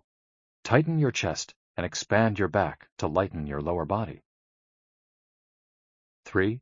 Relax your waist and let it guide your body. 4. Learn to differentiate between heaviness and lightness, knowing how your weight is distributed. 5. Relax the shoulders to allow free movement of the arms and promote the flow of energy. 6. Value the agility of the mind over the strength of the body. 7. Unify the upper and lower body so they act in concert. 8. Unify the internal and the external to synchronize mind, body, and breath. 9. Do not break the flow of your movement. Maintain fluidity and harmony. 10. Look for stillness in movement. An active body leads to a calm mind. Imitating clouds. One of the best-known movements in Tai Chi consists of following the form of clouds in an exercise called wave hands like clouds. Here are the steps. 1. Extend your arms in front of you with your palms down. 2. Turn your palms to face in, as though you were hugging a tree trunk. 3. Open your arms out to the side. 4. Bring the left arm up and center, and the right arm down and center. 5. Trace the shape of a ball in front of your body. 6. Turn your left palm toward your face. 7. Shift your weight to your left foot and pivot from your hip toward that side, while your eyes follow the movement of your hand. 8. Bring your left hand to your waist and your right hand in front of your face. 9. Shift your weight to your right foot. 10. Pivot toward your right, looking at your raised right hand the entire time. 11. Repeat this movement fluidly, shifting your weight from one foot to the other as you reposition your hands. 12. Stretch your arms out in front of you again and bring them down slowly, returning to your initial position. Qigong, also known as Qi Kung, Its name combines qi, life force or energy, and gong, work, indicating that the form works with the individual's life force. Though relatively modern, especially under its current name, the art of Qigong is based on the Tao Yin, an ancient art meant to foster mental and physical well-being. The practice began to appear in reports on training in martial arts at the beginning of the 20th century, and by the 1930s was being used in hospitals. The Chinese government later popularized it, as it had done with Tai Chi. Qigong involves static and dynamic physical exercises that stimulate respiration in a standing, seated, or reclined position. There are many different styles of Qigong, but all of them seek to strengthen and regenerate Qi. Though its movements are typically gentle, the practice is intense. Benefits of Qigong. According to numerous international scientific studies, Qigong, like Tai Chi and yoga, offers significant health benefits. The following stand out among those proven through scientific research, as observed by Dr. Kenneth M. Sancer of San Francisco's Qigong Institute in his article, Medicinal Applications of Qigong. Modification of brainwaves. Improved balance of sex hormones. Lower mortality rate from heart attacks. Lower blood pressure in patients with hypertension. Greater bone density. Better circulation. Deceleration of symptoms associated with senility. Greater balance and efficiency of bodily functions. Increased blood flow to the brain and greater mind-body connection. Improved cardiac function. Reduction in the secondary effects of cancer treatments. Practicing these arts not only keeps us in shape, it also helps extend our lives. Methods for practicing Qigong. In order to practice Qigong correctly, we should remember that our life energy flows through our whole body. We should know how to regulate its many parts. 1. Tiao Shen. Regulating the body by adopting the correct posture. It's important to be firmly rooted to the ground. 2. Tiao Shi. Regulating the breath until it is calm, steady, and peaceful. 3. Tiao Xin. Regulating the mind, the most complicated part, as it implies emptying the mind of thoughts. Tiao Qi. Regulating the life force through the regulation of the 3 prior elements so that it flows naturally. 5. Tiao Shen. Regulating the spirit. The spirit is both strength and root in battle, as Yang Jwing-Ming explains in The Essence of Taiji Qigong. In this way, the whole organism will be prepared to work together toward a single goal. The 5 elements of Qigong. One of Qigong's best-known exercises is a series representing the 5 elements: earth, water, wood, metal, and fire. This series of movements seeks to balance the 5 currents of energy in order to improve brain and organ function. There are several ways to do these movements. In this case, we're following the model of Professor Maria Isabel Garcia Monreal from the Qigong Institute in Barcelona. Earth. 1. Stand with your legs apart and your feet directly below your shoulders. 2. Turn your feet outwards slightly to straighten the posture. 3. Keep your shoulders relaxed and down, and your arms loose at your sides, slightly away from your body. This is the Wu Qi, or rooted posture. 4. As you inhale, raise your arms in front of you until your hands are level with your shoulders, your palms facing down. 5. Exhale as you bend your knees and bring your arms down until your hands are level with your stomach, your palms facing in. 6. Hold this position for a few seconds, focusing on your breath. Water. Starting from earth posture, bend your knees into a squat, keeping your chest upright and exhaling throughout. 2. Press your coccyx downward to stretch your lumbar spine. 3. As you inhale, stand to return to earth posture. 4. Repeat twice for a total of 3. Wood. 1. Starting from earth posture, turn your palms upward and open your arms to the side, forming a circle as you inhale until your hands are level with your clavicle. Turn your hands so that your palms and elbows point downward while keeping your shoulders relaxed. 2. Reverse the movement as you exhale, making a downward circle with your arms until you reach your initial position. 3. Repeat twice for a total of 3. Metal. 1. Starting from earth posture, raise your arms until your hands are level with your sternum. 2. Turn your palms toward each other, about 4 inches apart, with your fingers relaxed and slightly separated, pointing upward. 3. As you inhale, move your hands away from each other until they are shoulder width apart.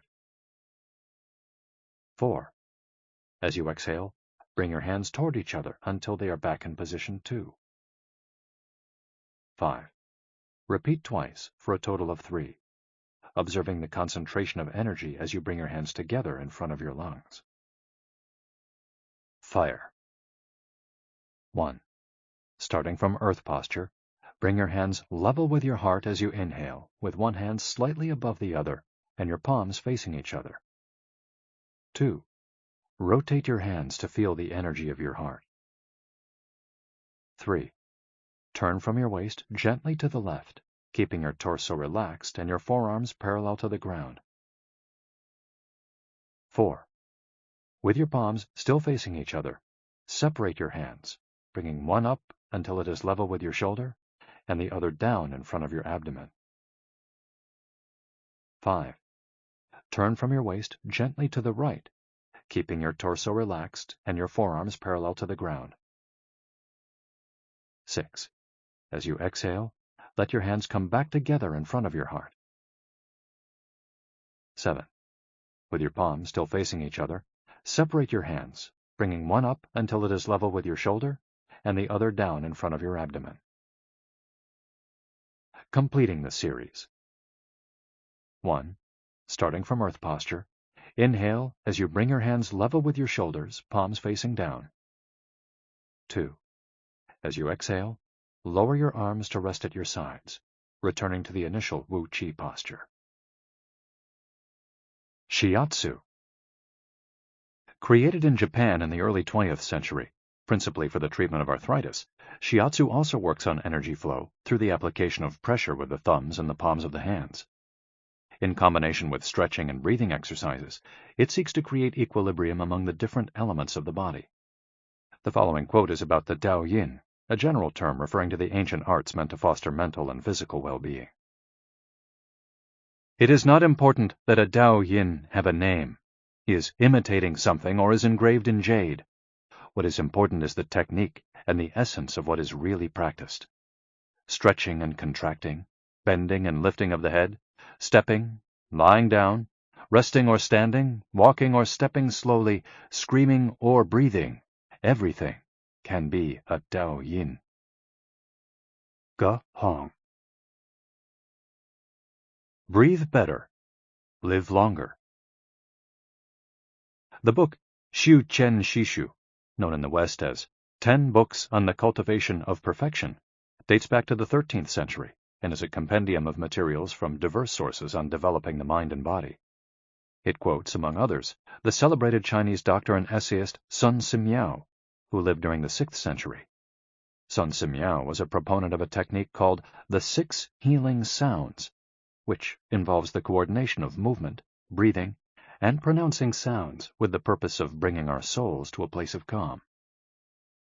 The 6 sounds are XU, pronounced like shh, with a deep sigh, which is associated with the liver. HE, pronounced like her, with a yawn, which is associated with the heart. SI, pronounced like sir, with a slow exhale, which is associated with the lungs.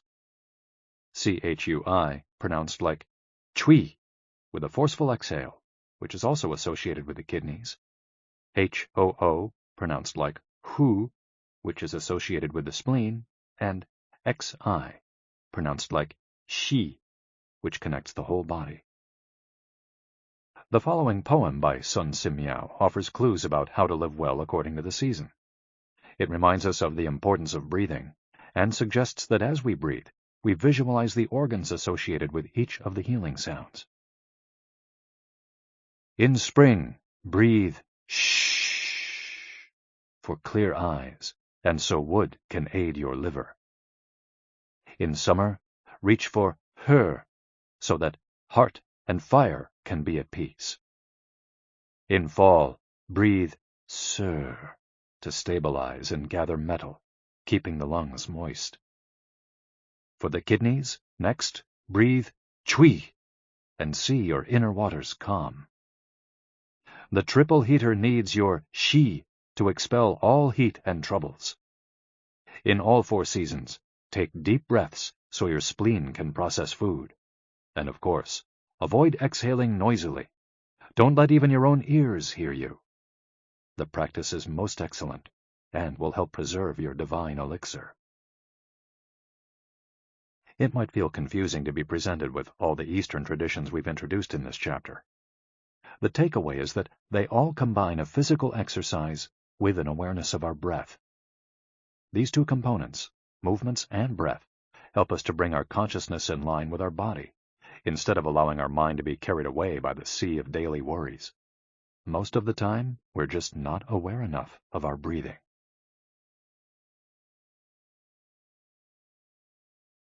Chapter 9. Resilience and Wabi-Sabi. How to face life's challenges without letting stress and worry age you. What is resilience? One thing that everyone with a clearly defined Ikigai has in common is that they pursue their passion no matter what. They never give up, even when the cards seem stacked against them or they face one hurdle after another. We're talking about resilience, a concept that's become influential among psychologists. But resilience isn't just the ability to persevere. As we'll hear in this chapter, it's also an outlook we can cultivate to stay focused on the important things in life, rather than what is most urgent, and keep ourselves from being carried away by negative emotions. In the final section of the chapter, we'll explore techniques that go beyond resilience to cultivate anti-fragility. Sooner or later, we all have to face difficult moments, and the way we do this can make a huge difference to our quality of life. Proper training for our mind, body, and emotional resilience is essential for confronting life's ups and downs. Nana Korobiya Oki. Fall 7 times. Rise 8. Japanese proverb.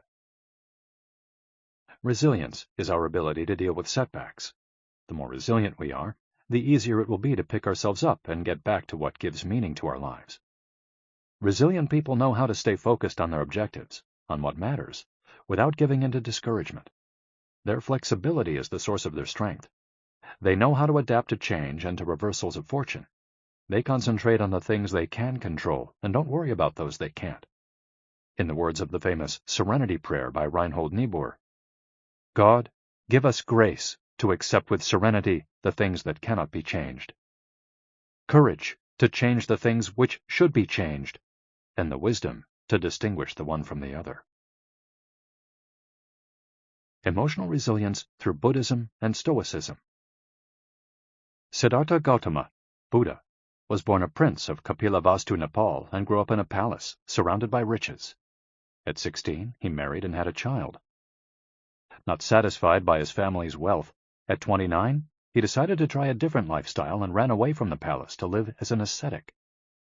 But it wasn't asceticism that he was looking for. It didn't offer the happiness and well-being he sought. Neither wealth nor extreme asceticism worked for him. He realized that a wise person should not ignore life's pleasures. A wise person can live with these pleasures, but should always remain conscious of how easy it is to be enslaved by them. Zeno of Citium began his studies with the Cynics. The Cynics also led ascetic lives, leaving behind all earthly pleasures. They lived in the street, and the only thing they owned was the clothing on their backs. Seeing that cynicism did not give him a sense of well-being, Zeno abandoned its teachings to found the school of Stoicism, which centers on the idea that there is nothing wrong with enjoying life's pleasures as long as they do not take control of your life as you enjoy them. You have to be prepared for those pleasures to disappear. The goal is not to eliminate all feelings and pleasures from our lives, as in cynicism, but to eliminate negative emotions. Since their inception, one of the objectives of both Buddhism and Stoicism has been to control pleasure, emotions, and desires. Though the philosophies are very different, both aim to curb our ego and control our negative emotions. Both Stoicism and Buddhism are, at their roots, methods for practicing well-being. According to Stoicism, our pleasures and desires are not the problem. We can enjoy them as long as they don't take control of us. The Stoics viewed those who were able to control their emotions as virtuous. What's the worst thing that could happen? We finally land our dream job, but after a little while we're already hunting for a better one. We win the lottery and buy a nice car, but then decide we can't live without a sailboat. We finally win the heart of the man or woman we've been pining for, then suddenly we find we have a wandering eye. People can be insatiable. The Stoics believe that these kinds of desires and ambitions are not worth pursuing.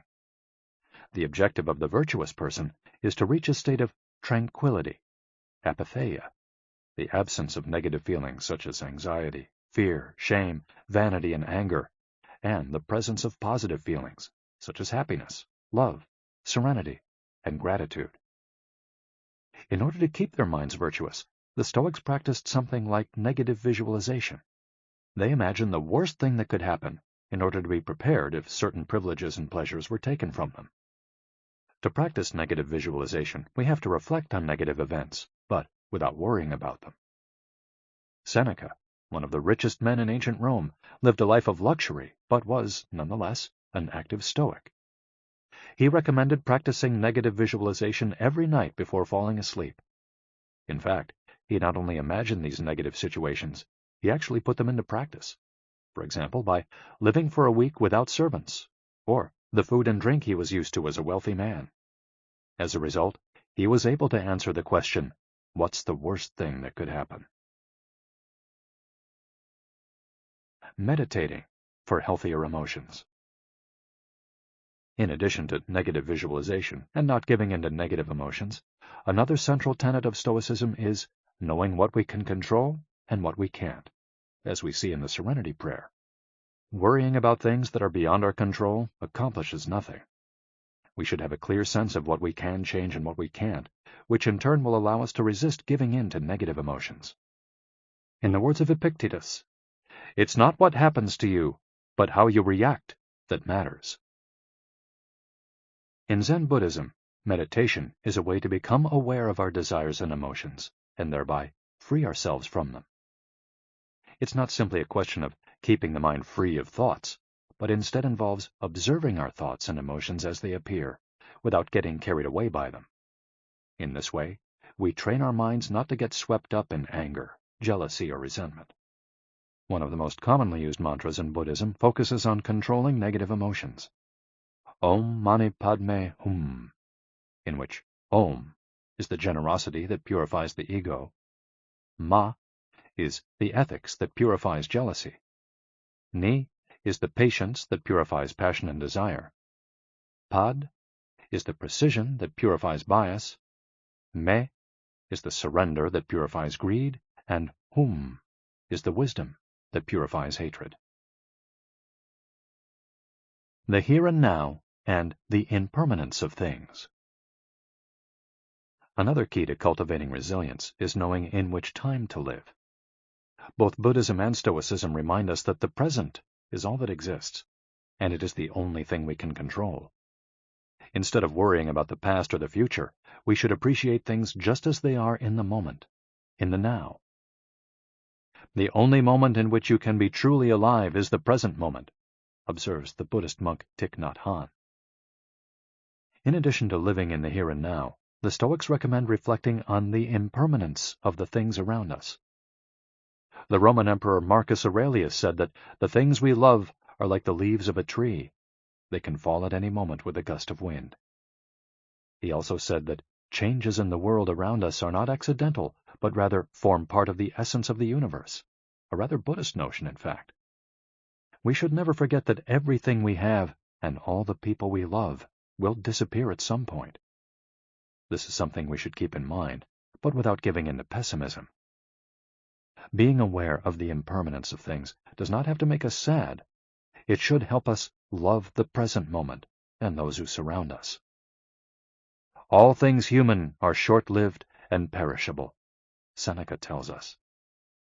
The temporary, ephemeral, and impermanent nature of the world is central to every Buddhist discipline. Keeping this always in mind helps us avoid excessive pain in times of loss. Wabi-sabi and Ichigo Ichie. Wabi-sabi is a Japanese concept that shows us the beauty of the fleeting, changeable, and imperfect nature of the world around us. Instead of searching for beauty in perfection, we should look for it in things that are flawed, incomplete. This is why the Japanese place such value, for example, on an irregular or cracked teacup. Only things that are imperfect, incomplete, and ephemeral can truly be beautiful, because only those things resemble the natural world.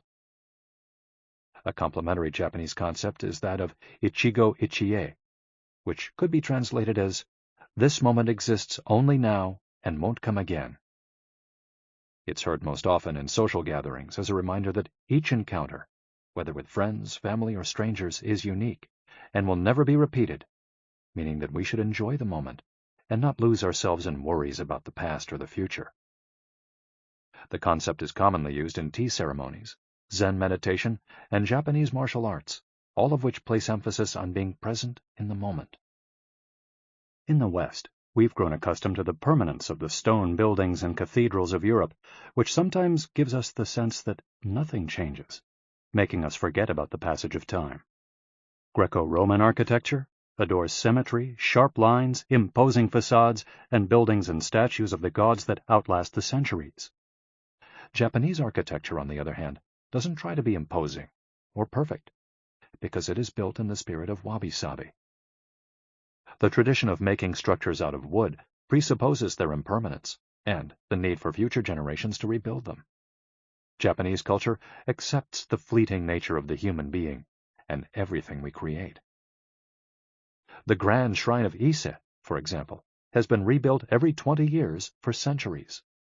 The most important thing is not to keep the building standing for generations, but to preserve customs and traditions, things that can withstand the passage of time better than structures made by human hands. And the key is to accept that there are certain things over which we have no control, like the passage of time and the ephemeral nature of the world around us. Ichigo Ichie teaches us to focus on the present and enjoy each moment that life brings us. This is why it's so important to find and pursue our Ikigai. Wabi-sabi teaches us to appreciate the beauty of imperfection as an opportunity for growth. Beyond resilience. Anti-fragility. As the legend goes, the first time Hercules faced the Hydra, he despaired when he discovered that cutting off one of its heads meant that two would grow back in its place. He would never be able to kill the beast if it got stronger with every wound. As Nassim Nicholas Taleb explains in Anti-Fragile, Things That Gain from Disorder, we use the word fragile to describe people, things, and organizations that are weakened when harmed, and the words robust and resilient for things that are able to withstand harm without weakening. But we don't have a word for things that get stronger when harmed, up to a point. To refer to the kind of power possessed by the Hydra of Lerna, to talk about things that get stronger when they are harmed, Taleb proposed the term anti-fragile. Anti-fragility is beyond resilience or robustness. The resilient resists shocks and stays the same. The anti-fragile gets better. Catastrophes and exceptional circumstances offer good models for explaining anti-fragility. In 2011, a tsunami hit the Tohoku region of Japan, doing tremendous damage to dozens of cities and towns along the coast, most famously Fukushima. When we visited the affected coast 2 years after the catastrophe, having driven for hours along cracked highways and past one empty gas station after another, we passed through several ghost towns whose streets had been taken over by the remnants of houses, piles of cars, and empty train stations. These towns were fragile spaces that had been forgotten by the government and could not recover on their own. Other places, such as Ishinomaki and Kisenuma, suffered extensive damage but were rebuilt within a few years, thanks to the efforts of many. Ishinomaki and Kisunuma showed how resilient they were in their ability to return to normal after the catastrophe. The earthquake that caused the tsunami also affected the Fukushima nuclear power plant. The Tokyo Electric Power Company engineers working at the plant were not prepared to recover from that kind of damage. The Fukushima nuclear facility is still in a state of emergency and will be for decades to come. It demonstrated its fragility in the face of an unprecedented catastrophe.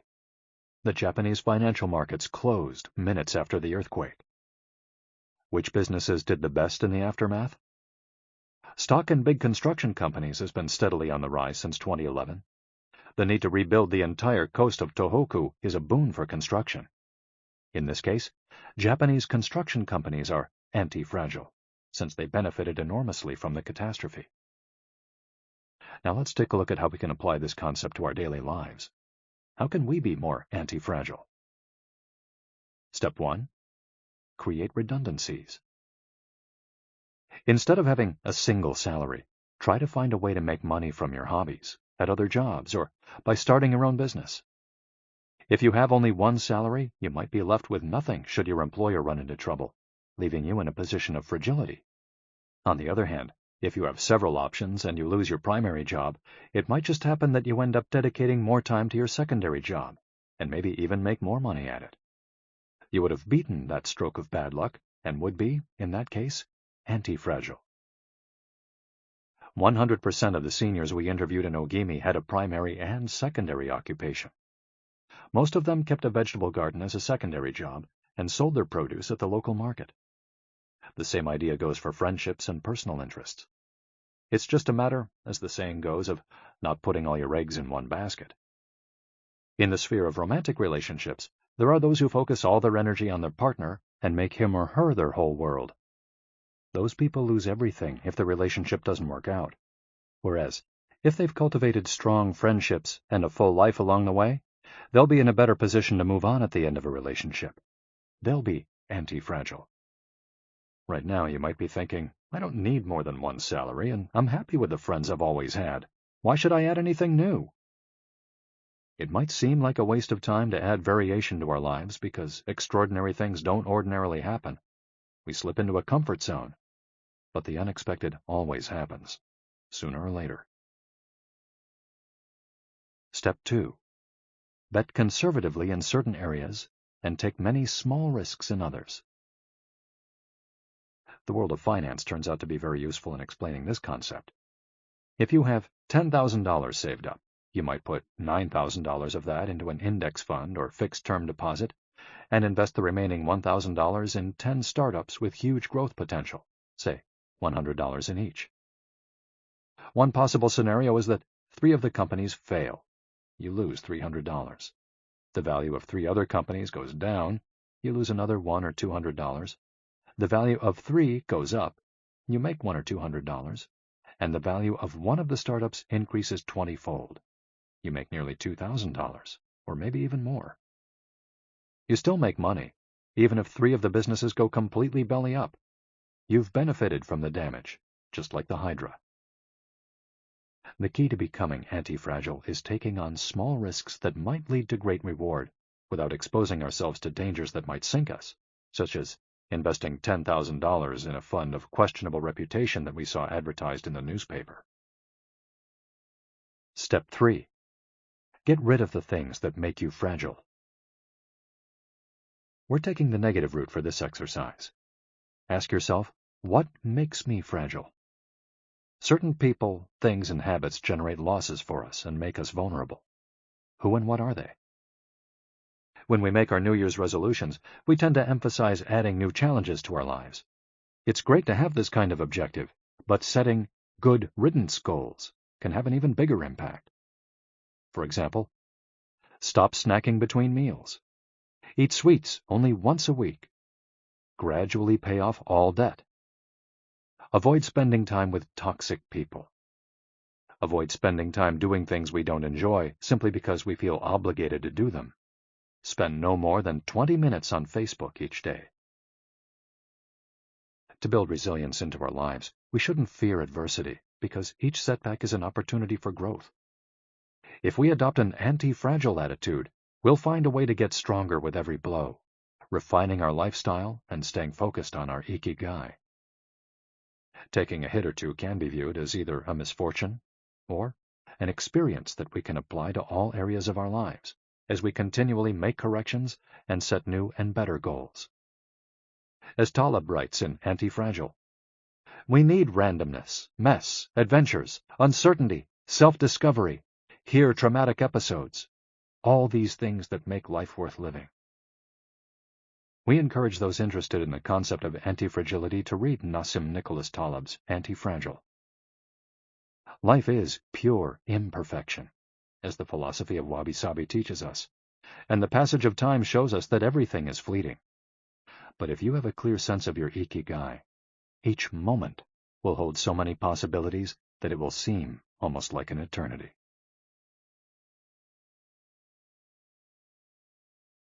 Epilogue. Ikigai, the Art of Living. Mitsuo Aida was one of the most important calligraphers and haikuists of the 20th century.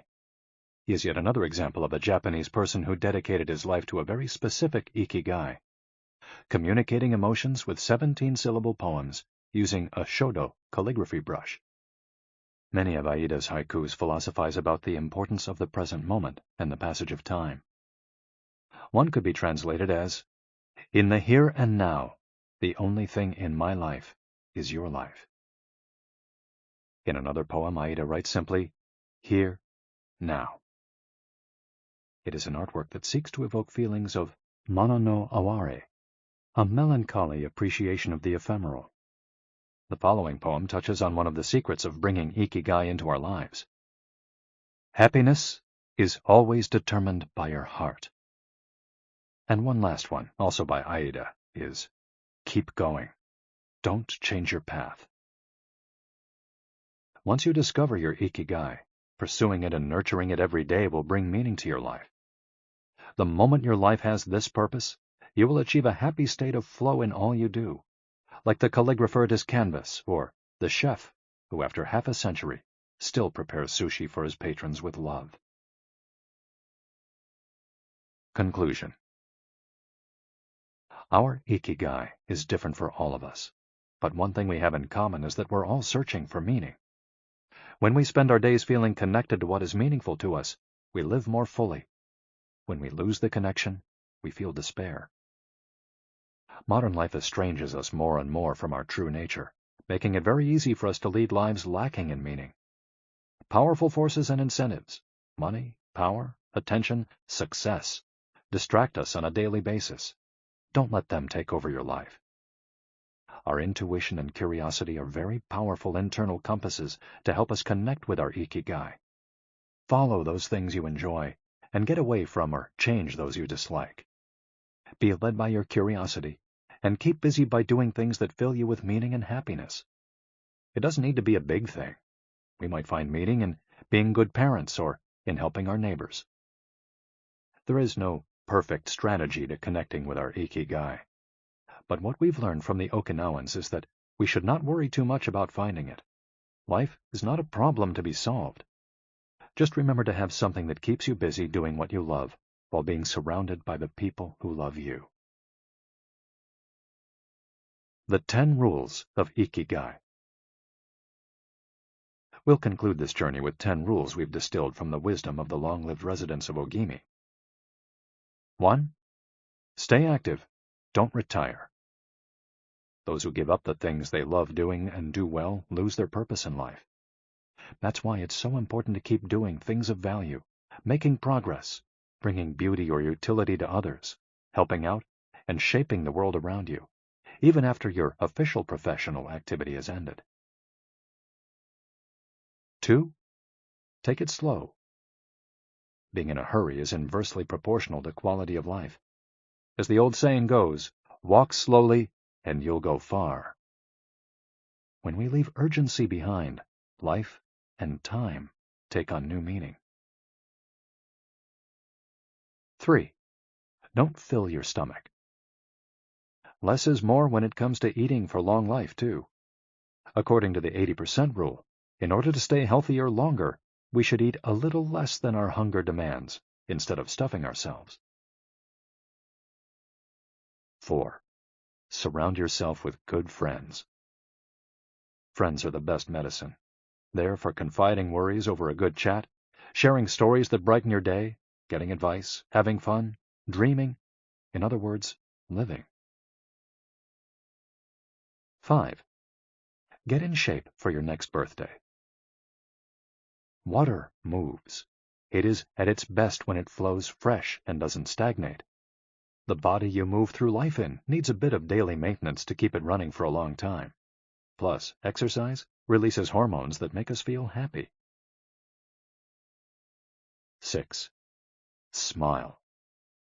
A cheerful attitude is not only relaxing, it also helps make friends. It's good to recognize the things that aren't so great, but we should never forget what a privilege it is to be in the here and now, in a world so full of possibilities. 7. Reconnect with nature. Though most people live in cities these days, human beings are made to be part of the natural world. We should return to it often to recharge our batteries.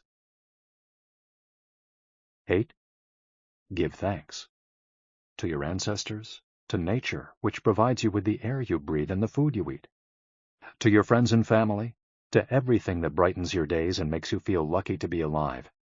Spend a moment every day giving thanks, and you'll watch your stockpile of happiness grow. 9. Live in the moment. Stop regretting the past and fearing the future. Today is all you have. Make the most of it. Make it worth remembering. 10. Follow your Ikigai.